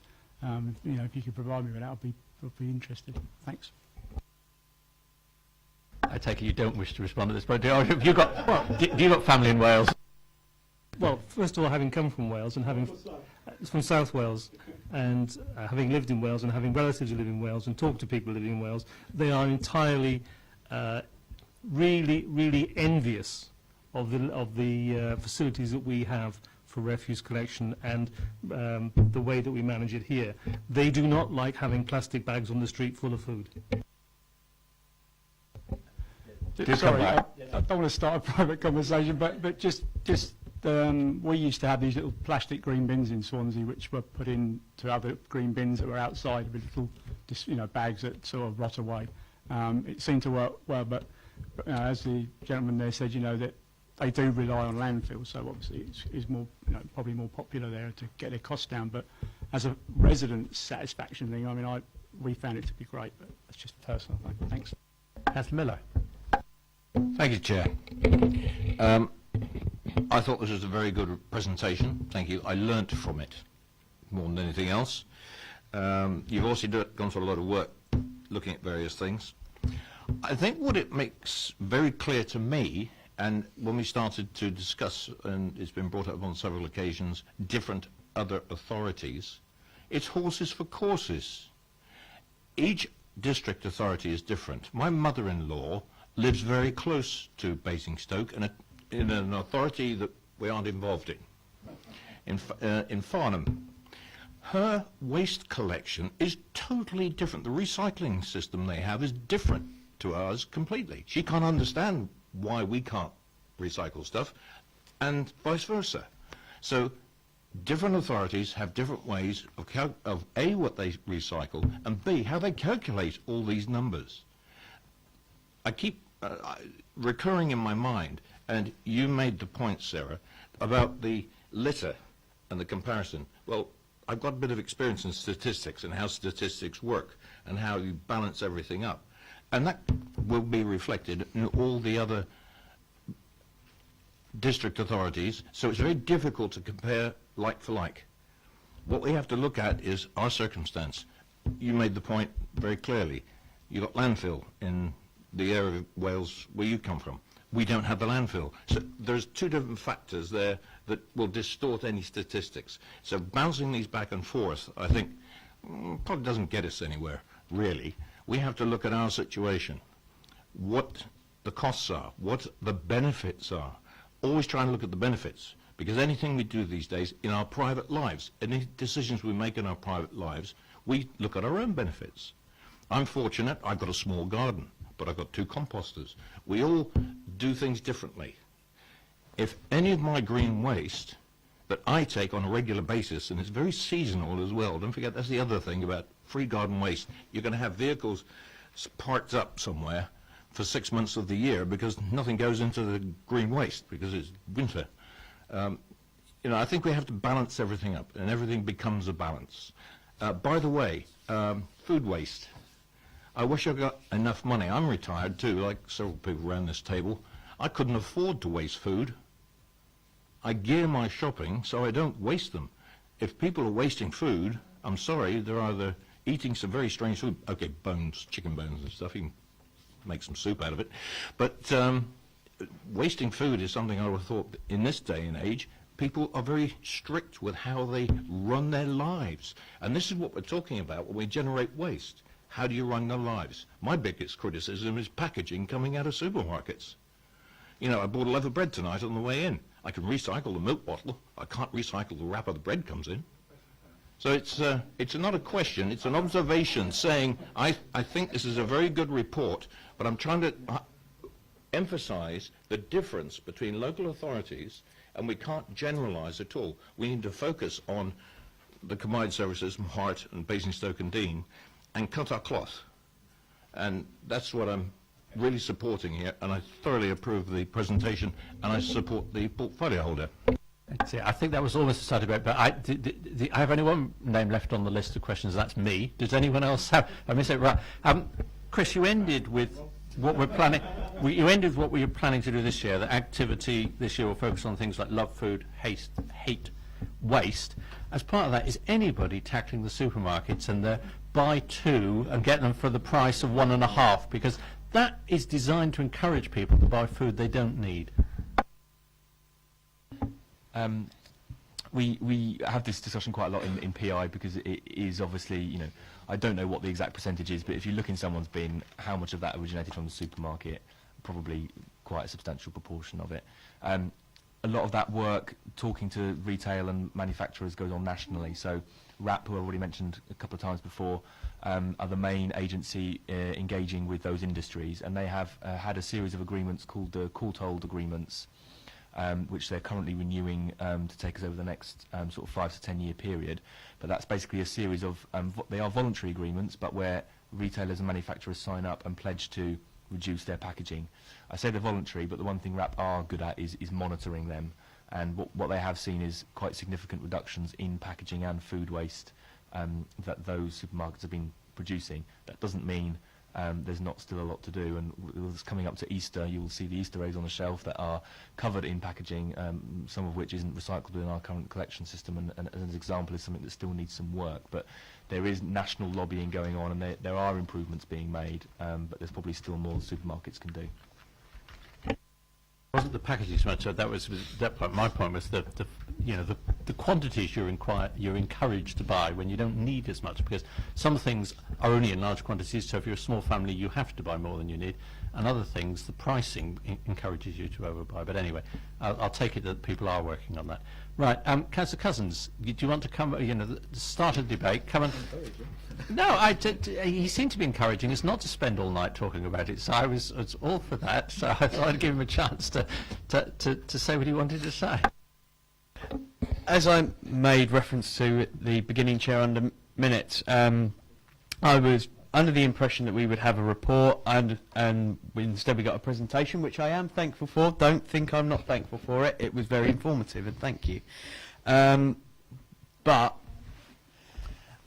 my understanding was that we would have a report which we could you know, really dig into, which we would have time to dig into, i.e. we would have it the week before as per getting the agenda, and then have that build up to it. We haven't had that. We've had a presentation that's given to us on the night. I, for one, would like to go away and digest this, if, for want of a better word. But my it's obviously food for thought. It is food for thought, and with that in mind, Chair, that was why I made my recommendation. Let's have the presentation, let's ask the questions, which we have done, and I would like us to now go away, think about it, and come back next time and make a fully informed decision on it, please. Thank you. Can I observe, if you look at the very last page of the agenda, what we have on the June agenda is already very heavy. So can I suggest, and one of the way the committees work is now it's very much that the committee sets what it wants to talk about. So can I suggest that people go away and think about it, and under the discussion of the future work programme in June, decide what the committee, whoever's on the committee then, wants to give by way of priority to this. So we'll just thank the officers and Chris for the what I think really was a very informative presentation. It does give us a lot to think about, and we can discuss as part of the final item on the agenda in June whether we want to put it back on the agenda. But I don't think there's any hope of getting it on the June agenda the way the June agenda is at the moment. Is that okay? Are we not going to have comment? Yes, if you want. Well, the was that we didn't spend a lot of time discussing it tonight, but I will allow you, as it's you, Martin, you can have one comment. Well, one go of comments. Right, one go of comments. Okay, lies, damn lies, and statistics. I think if we are looking for excuses, then we can find the statistics to support our excuses, and I think we've gone a bit that way tonight. But I just wish to particularly talk about the incinerator. And the fact that, for my sins, I sit on a thing called Chinham Incinerator, although they might call it energy from waste to make it sound sweeter, liaison panel. And though I hate to challenge an expert input, when I put the question about food waste to the local manager, he threw up his hands in the air in delight at the suggestion that one might remove the food waste because I think it's over 50% moisture, and whilst they might need a little cut grass to help the balance, they certainly would be grateful, in his view, but he might not understand it all, to have some of that food waste removed. So I'm rather surprised that we're looking at that as a benefit. And when it's burnt, of course, it's not doing anything like as good an environmental job as if it goes in an anaerobic digester, where it will be used properly. One's got to remember that this incinerator is not efficient, because the incinerator is burning. It does generate a certain amount of electricity, but it doesn't do what it would be most efficient at, which is generating heat, and it's never been connected up for that. So it isn't a very efficient energy recovery facility. It's just a sweet name that it's given. And I just wish to add, I'm delighted to hear the portfolio holder is not wishing to buy recycling rates. I am much more interested in what it's achieving environmentally than the rates, although it would be nice if the rate were up. I think we did rather go that route with glass, and I do think we need to really look at what our main objectives are, and the objectives should most emphatically be what is environmentally beneficial, and incineration isn't terribly good, and anaerobic digestion is a lot better. So I hope when this is revisited, as it seems we are going to, splendid, that those particular angles could be addressed. Thank you, Chair, for your indulgence. Thank you very much. Okay.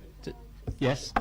Just come back on a few of those points. I know that Councillor Pym said if we are looking for excuses, we can find statistics to support, but my point is that is mainly the costs, and costs are not a statistic. Those costs have been properly looked at, and 1.25 million ongoing costs is a lot of money. So, and yes, we do glass now, and Basingstoke residents are doing brilliantly with recycling glass, which is great, and it's helping our recycling rate. But we also get a cost back for that of at least 150,000 a year. So glass is making us some money. Thank you. Right. Thank you. We'll move on to the next item. Thank you. Yes. So. Thank you very much. And we'll be on management of leisure facilities once the new officer and portfolio holder are in place.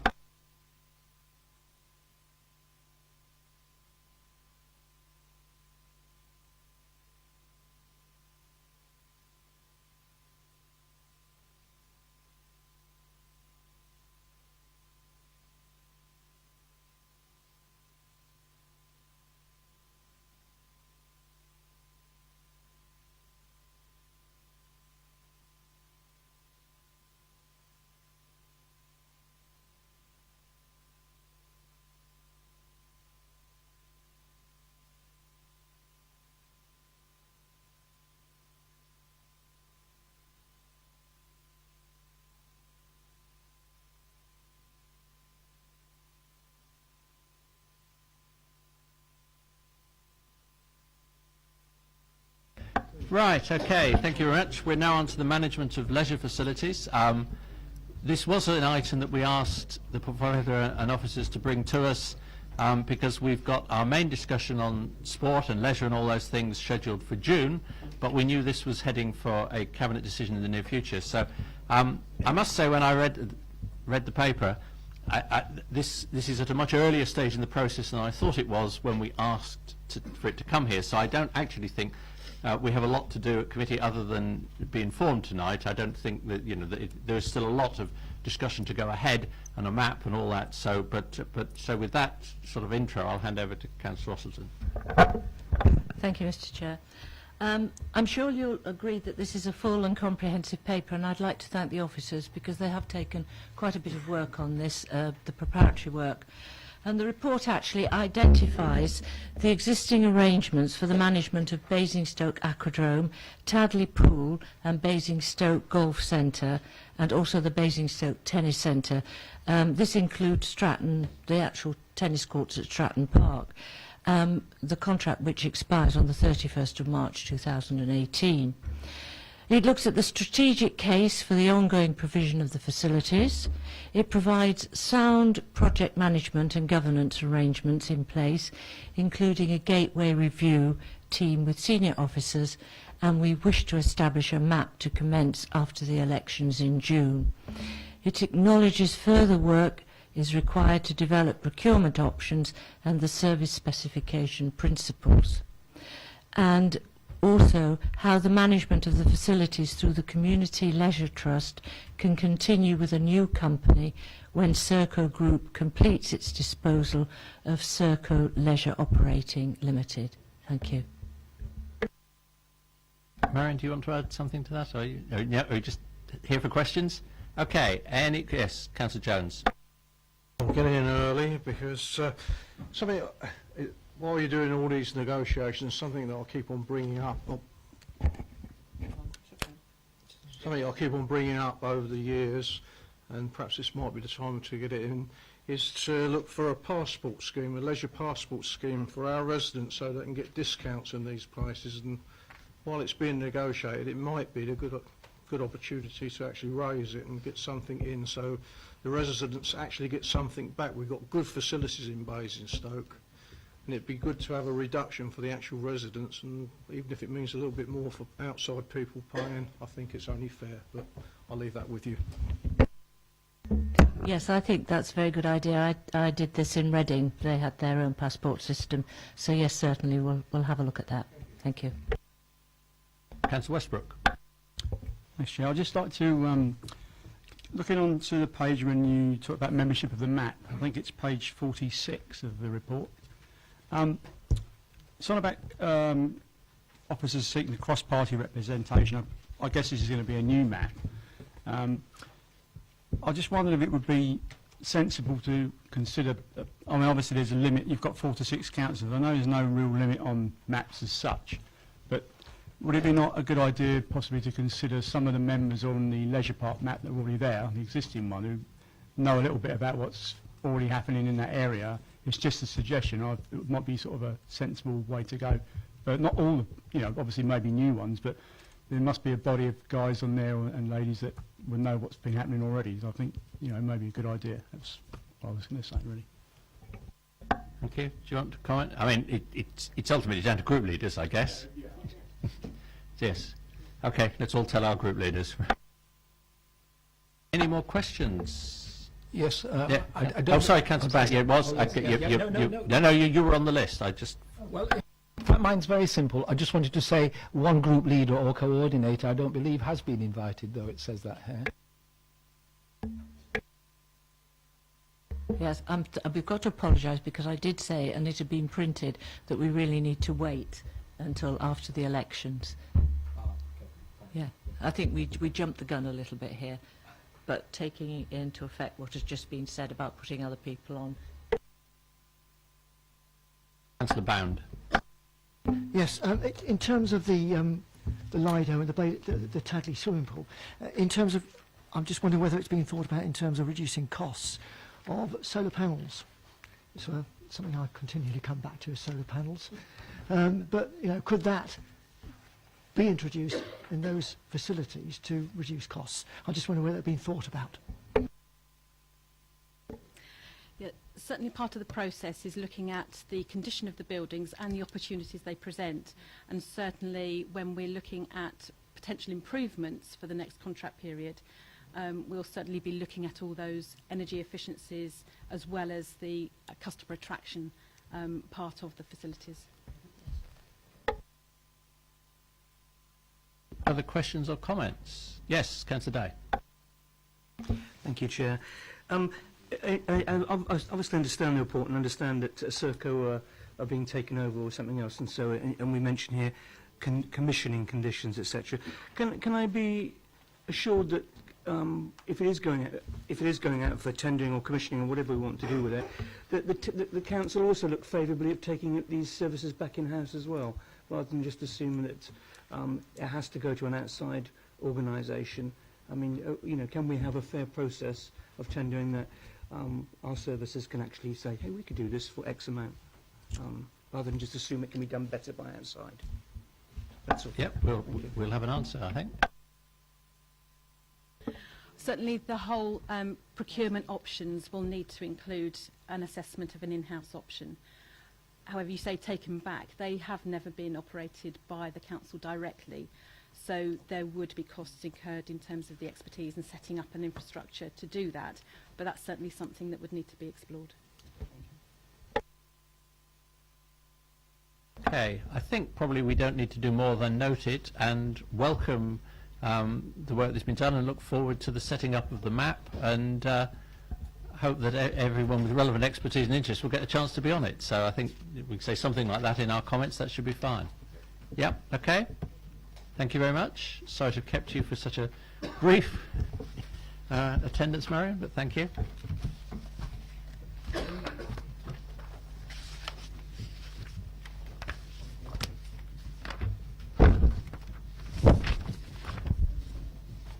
Right, which brings, yeah, no, I've seen Dawn, but which brings us to the final paper for tonight on the strategic grant funding and grant funded programmes for the period 2015 to 2020. We'll give officers and the portfolio holder a chance to get up to the table.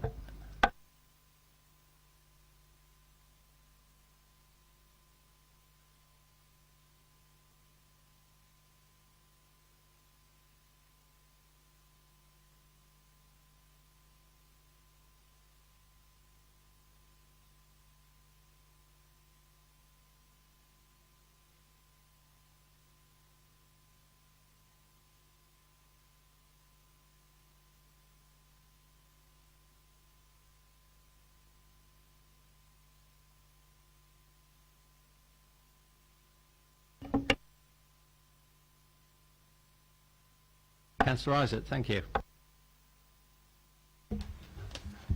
Thank you, Chairman, and good evening, councillors.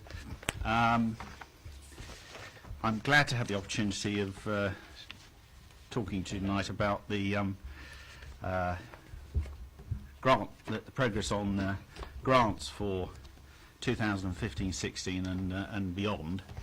As you'll know, this is the first time that grants have been looked at under the new system, and I think this is an important innovation because it replaces the existing rather disjointed and opaque arrangements that we've had for many years in the past.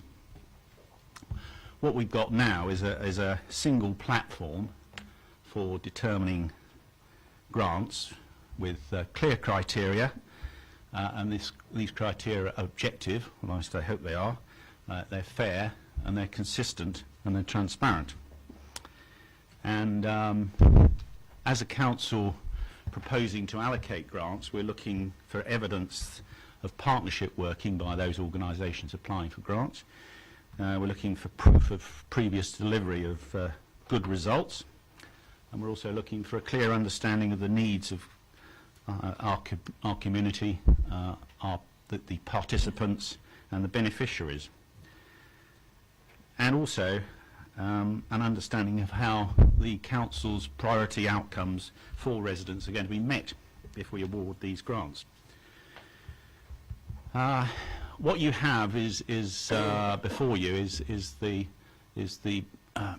results of the process so far, as operated by the officers. All but one of the organisations receiving core funding previously, who applied for funding this time, have got it. But what's I think very notable is that 8 new organisations are being recommended for grant funding for the first time. So again, I think which is an important change here is that we've no longer got a static grants allocation process. We've got something that's dynamic, and I think it's worth noting the 8 new organisations that we're proposing to give grants to. We've got Fluid Motion Theatre Company, which is a drama group for people with learning difficulties. We've got the Basingstoke Consortium, which is an organisation to provide skills for young people to make them work ready. We've got the Hampshire Well-Being Services, which is proposing to help adults over 55. We have the M3 Job Club, which is proposing to help with employability to those out of work, particularly those in the 40 to 60 age category. Another new recommended grantee are Inspiro, who engage with children and young adults in activities such as food growing and gardening. Also, Westside Community Centre, which is looking to provide skills and employment training for young people. RCS Limited, to help with job hunting, CVs and interviews, all very practical skills that are needed. And finally, Wessex Heritage Trust, which is looking to provide something called memory boxes for those suffering from dementia. So, all in all, we're looking at some £88,000 of money for organisations that would be new to us as grant assisted. What I was proposing to focus on tonight is, in my comments, is really on the smaller grants programme rather than on the strategic grants, because a lot of that's been covered in previous committees, particularly Proteus, Amble Arts and Hampshire Cultural Trust. But there are some further strategic grant award recommendations in the paper. What I just wanted to highlight really, though, is that this new process is an objective evaluation and scoring method measured against published criteria that is visible to those organisations applying. And what we've done is we've ranked the applications from highest scoring to lowest scoring and recommended grants until the budget has run out. Where organisations are not being recommended for grants, officers are going to continue to see what they can do to help direct them towards other sources of funding. Another feature of the new process is that we've now got what I call the checking mechanism of moderation, which involves testing the officers' scoring and recommendations. And I'm grateful to those officers who've helped with that process, and also to some outside help that we received from Tony Shaw, who is the CEO of Hampshire and Isle of Wight Community Foundation, and Pippa Warren of the Arts Council. As portfolio holder, I'm pleased with the progress of this new process so far.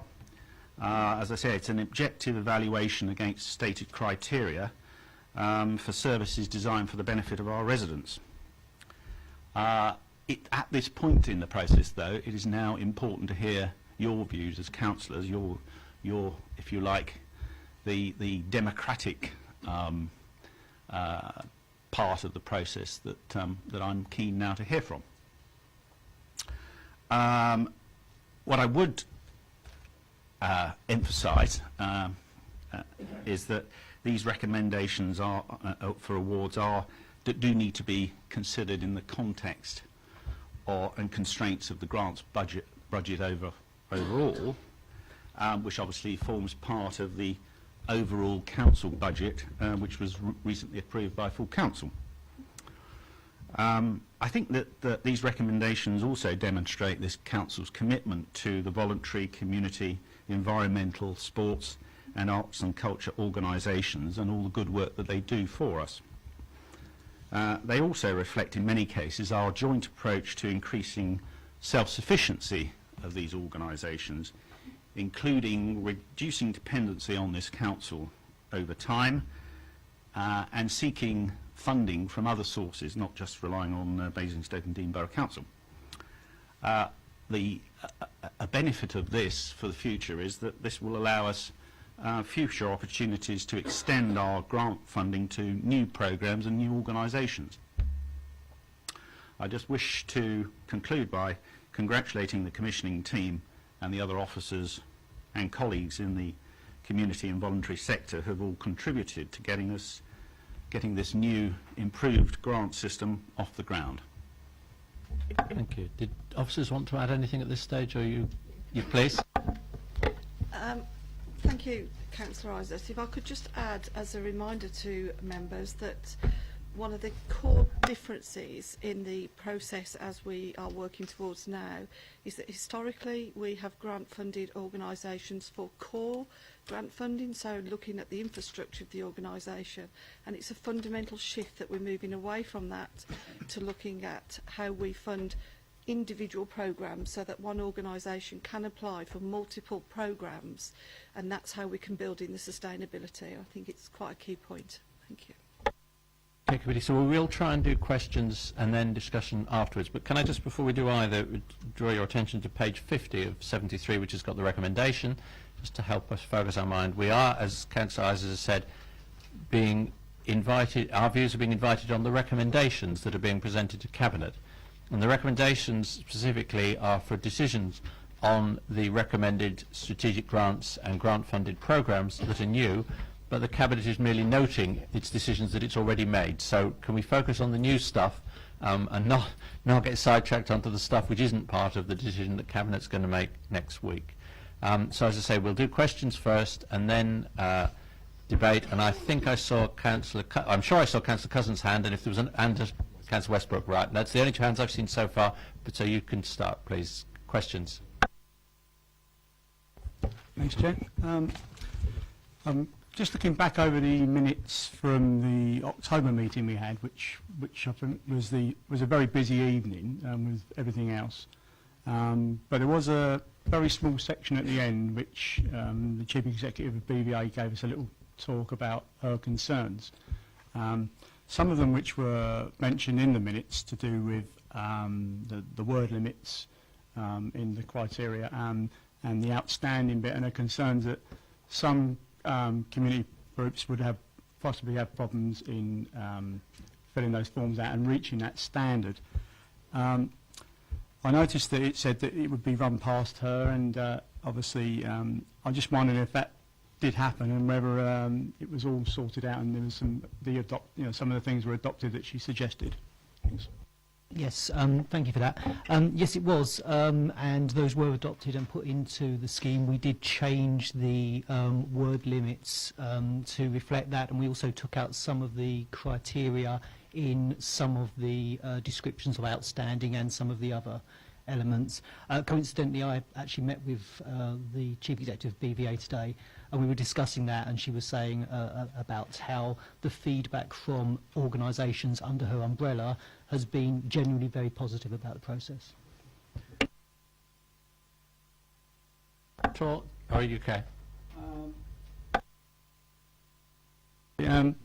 Yeah, I mean, you might have answered it actually. I mean, the BVA, obviously there's other, I've noticed there's quite a few other organisations there that it shows up they probably didn't apply. Now, I'm not sure whether they didn't apply or they didn't feel they could match the criteria. I just wondered if any of those didn't apply. Did you ask them why, or and also really, did you receive any feedback on why they were unsuccessful? You know?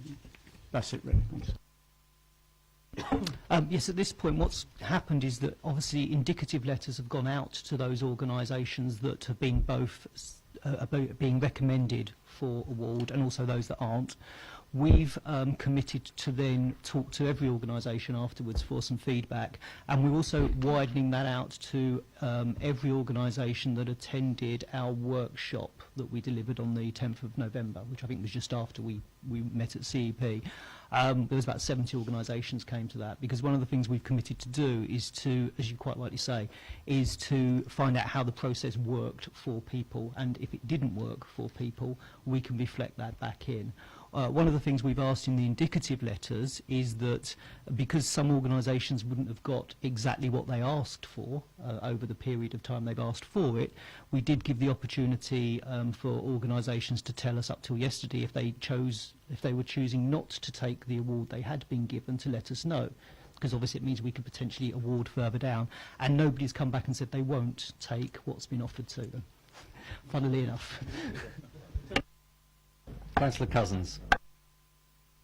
Thank you, Chair. Can I draw the committee's attention to pages 69 and 70, please? There are 6 applications on there that are shaded in blue. They are 2 for Thrive, 1 for BVA, 1 for the Hurst Community College, and 2 for the Telugu Association of Basingstoke. Blue indicates that the moderation panel deemed them not suitable for funding. So, just for clarity, the way I read that is that they scored well and were in line for funding, but then the moderators had a look at it and said, actually, no, I don't believe they are suitable for funding. Is that correct? That's correct, yes. So doesn't that bring an element of subjectivity into the process? Because, for example, the BVA, the Youth Hub, I think would be incredibly beneficial to our borough.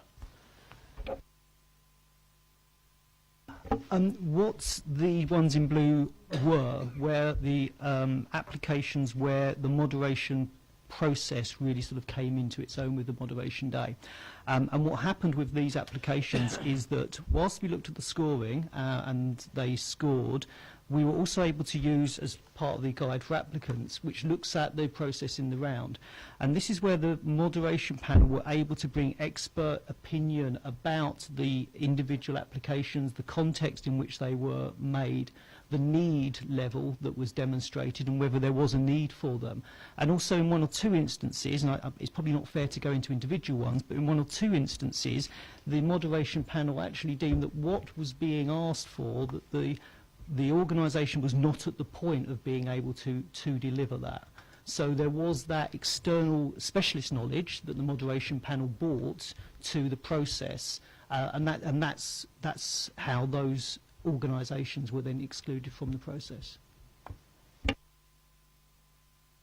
you want to come back on that specific one? Because I think, you know, that can I just add a supplementary on that? So, and those 6 organisations, or it's less than 6 organisations because some of them have more than, have had a letter as well explaining. At the present point, what they've had is the indicative letter to say they haven't been put forward for recommendations. And again, what will happen is once we have the final decision, then obviously we can go back to every organisation and talk to them about why they weren't recommended for funding. They will get a one-to-one explanation of why they were deemed not to qualify. Councillor Westbrook is coming back for another turn, unless anyone else has got a hand up ahead of him. Yep. Okay. Thanks, Chair. Just following on from that, really. Looking at the list of moderators here, I think it's page 54 of 73, item 5.8. Am I on it? One thing struck me that, I mean, it might just be me, but it's in the first one for the voluntary and community sector ones, and most of the others, all bar the bottom one, is either two people or just one. I was just wondering what happens if, especially when you get to the point where it's decided by the moderators, if you've got two people and one person says, you know, I want it, and the other person says, I don't. I mean, you are going to get sometimes where they either both agree or don't agree, but what happens if you've got a number of two? You know, it would have made sense to me, possibly maybe three people would be better, because then you end up getting a majority, I guess, rather than it sort of, because if one agrees and one doesn't, what happens then, you know?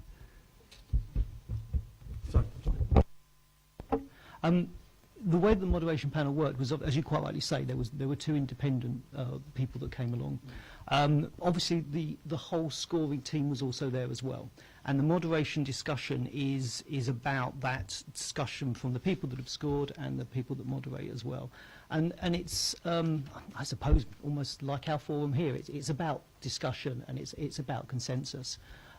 So the moderation panel, I mean, I think it's fair to say there was no instance where there was any disagreement on from the moderators around any of the decisions that were made. If there's no supplementary, it's Councillor Jones. Just noted, well, not just noted, I was looking across where you've actually, they've applied for X amount of money and you've cut them back, you've given them X amount, which is less. How did you get to that figure? Was it was it subjective, or was it, you know, it was, what I'm trying to say, it wasn't the last app, because you've got a few that have been cut, I'd say cut back. How do you come to that? Because if someone applies for money for a reason, we assume they've done their homework and asking for the money they need. And by cutting it back, I just wondered how you get to that. Is it subjective, or have you got a criteria of how you actually do it? Thank you. The way in which it was done is that very clearly in the guide for applicants we stressed the fact that we wouldn't expect any organisation to be applying for an increase in funding year on year. Some did.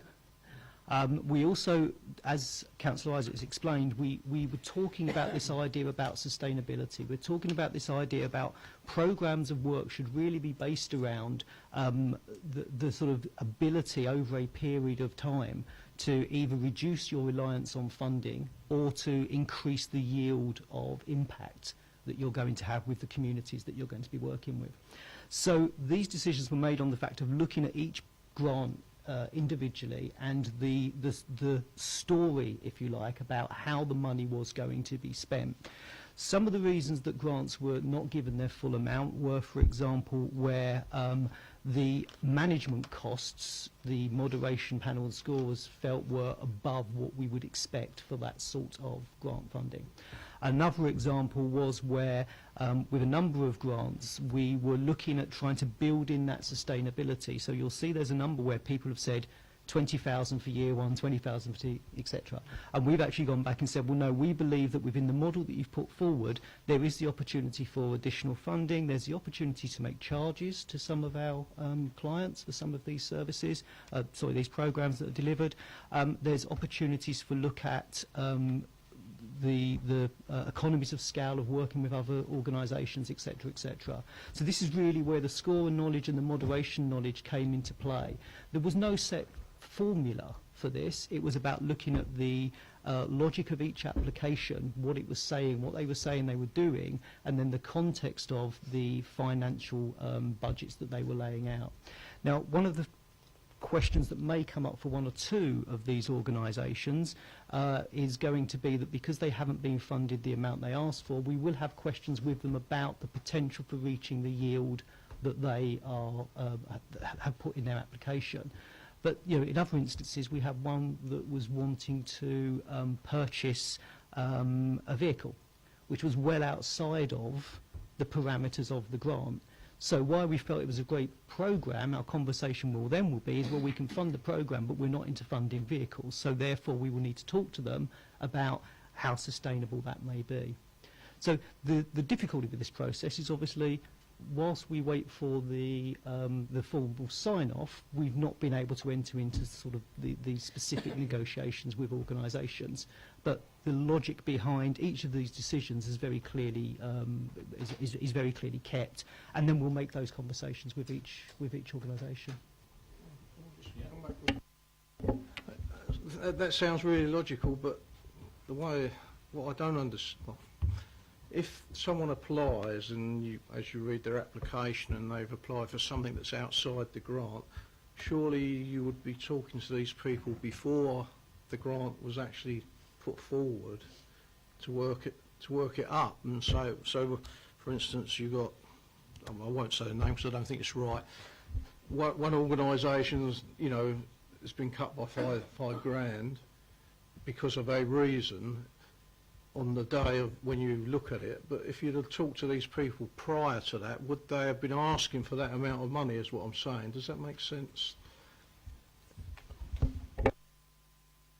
Yes, I mean, that makes sense, and I think that the issue with the process was very much about that people were given as much support as possible to make the application in terms of the guide for applicants, because we have to go through the sign-off process. It wasn't felt that within the way that the award scheme was devised, that it would be fair to go back and have those conversations during the period of, if you like, of a live decision making. I understand that. I don't want to labour it too much, but I would have thought that if you'd have sorted it beforehand, there'd be X amount of more money, because you're not applying for so much, so that money would technically go further. And I don't know, it seems to me that there should be more input when these applications come in, and if it's something that you're not going to grant fund because of a reason, they should be known beforehand. That's all. I'll leave it at that. Thanks. But I suppose the opposite thing is it would be very hard to avoid being drawn into giving more help to one person than another, which would give them an unfair advantage.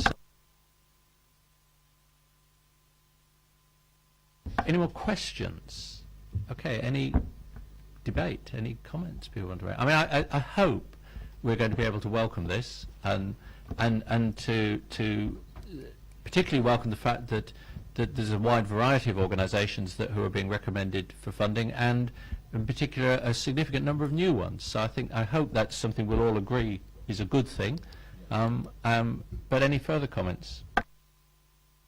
Just a quick comment regarding the process. I think, to me, as a newcomer, this is a very open process, and when you have transparency, then over time you can build up the quality of those people who are then coming forward for grants, and their experience builds up, and it becomes a much more speedy but also more accurate process in terms of the use of money. So I think as a process, it is to be applauded that it's moved into a transparent arena for now and the future as well. Councillor Westbrook. Thanks. Just a general one on some of the list is, I just noticed a couple of things which I suppose it's the differences, especially with some of the community groups that are run within schools. Historically, they've always seemed to have had grants going back several years, and suddenly it says they're not applying for funding, which I found a bit strange.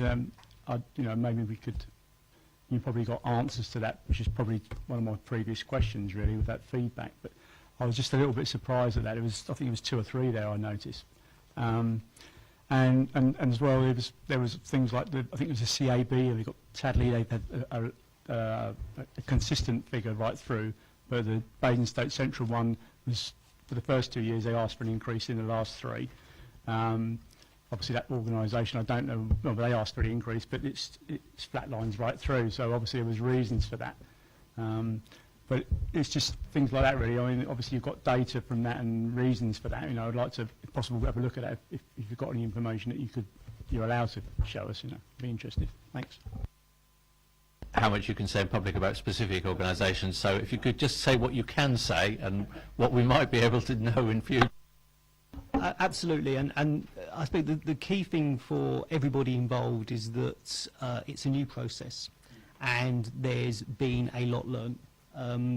Members will know that the process came off the back of an internal audit into what had happened before, and we're continuing to work with the internal audit team in terms of this process, so to make sure that all of that learning is captured not just by our team, by the applicants, and with our work with the voluntary sector over the next few years, but also with that quite crucial independent oversight of what we've been doing.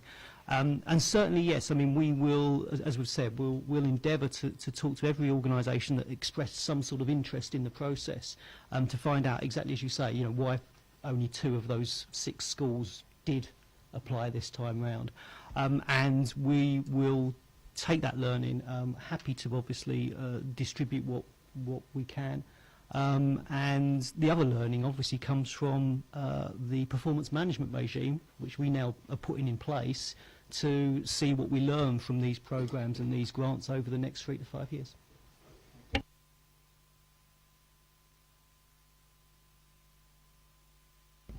I will briefly, if I may, Chair.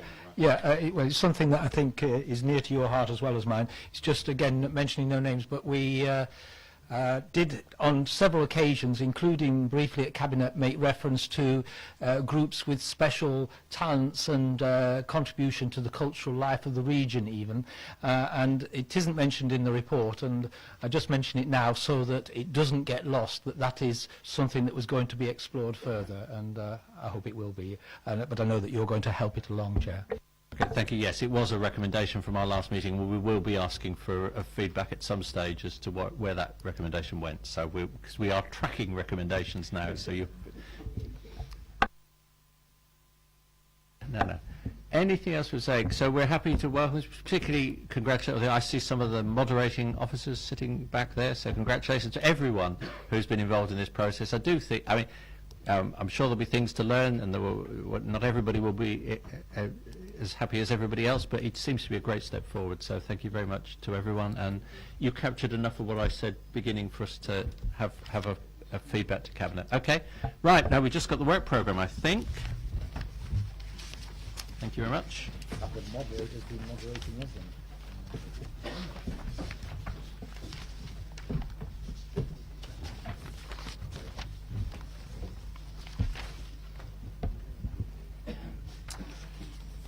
Right. Work programme, as far as I can see, there is only one change from the work programme as it stood after our last meeting, which was that the local infrastructure funding motion has moved from tonight to June, and that was because when officers started working on their report, they discovered that there's a lot of strands to this, and there's other work. It's a bit like the sport thing. There was a lot of other things going on, and they can do us a much better report bringing it all together in June than they could tonight. So I hope it's too late to disagree if we wanted it tonight. I hope we could agree we want it in June. And I believe there's been liaison with the proposers of the original motion, so I think they're in the loop. Is that okay? So the work programme agreed? And obviously there's no point, I think, trying to plan beyond June. The new committee should do that at the June meeting. Okay, in that case, I think that... Councillor Cousins. Just very quickly, I don't want the food and garden waste recycling options to be lost off the items to be timetabled, please. Okay, I think that can be put on an item to be timetabled, yes. That's fine, yep. Okay, if I can read the clock, I think it's about 8:50 and the meeting is ended. Thank you very much. And if we don't meet again, it's been a good year. Thank you.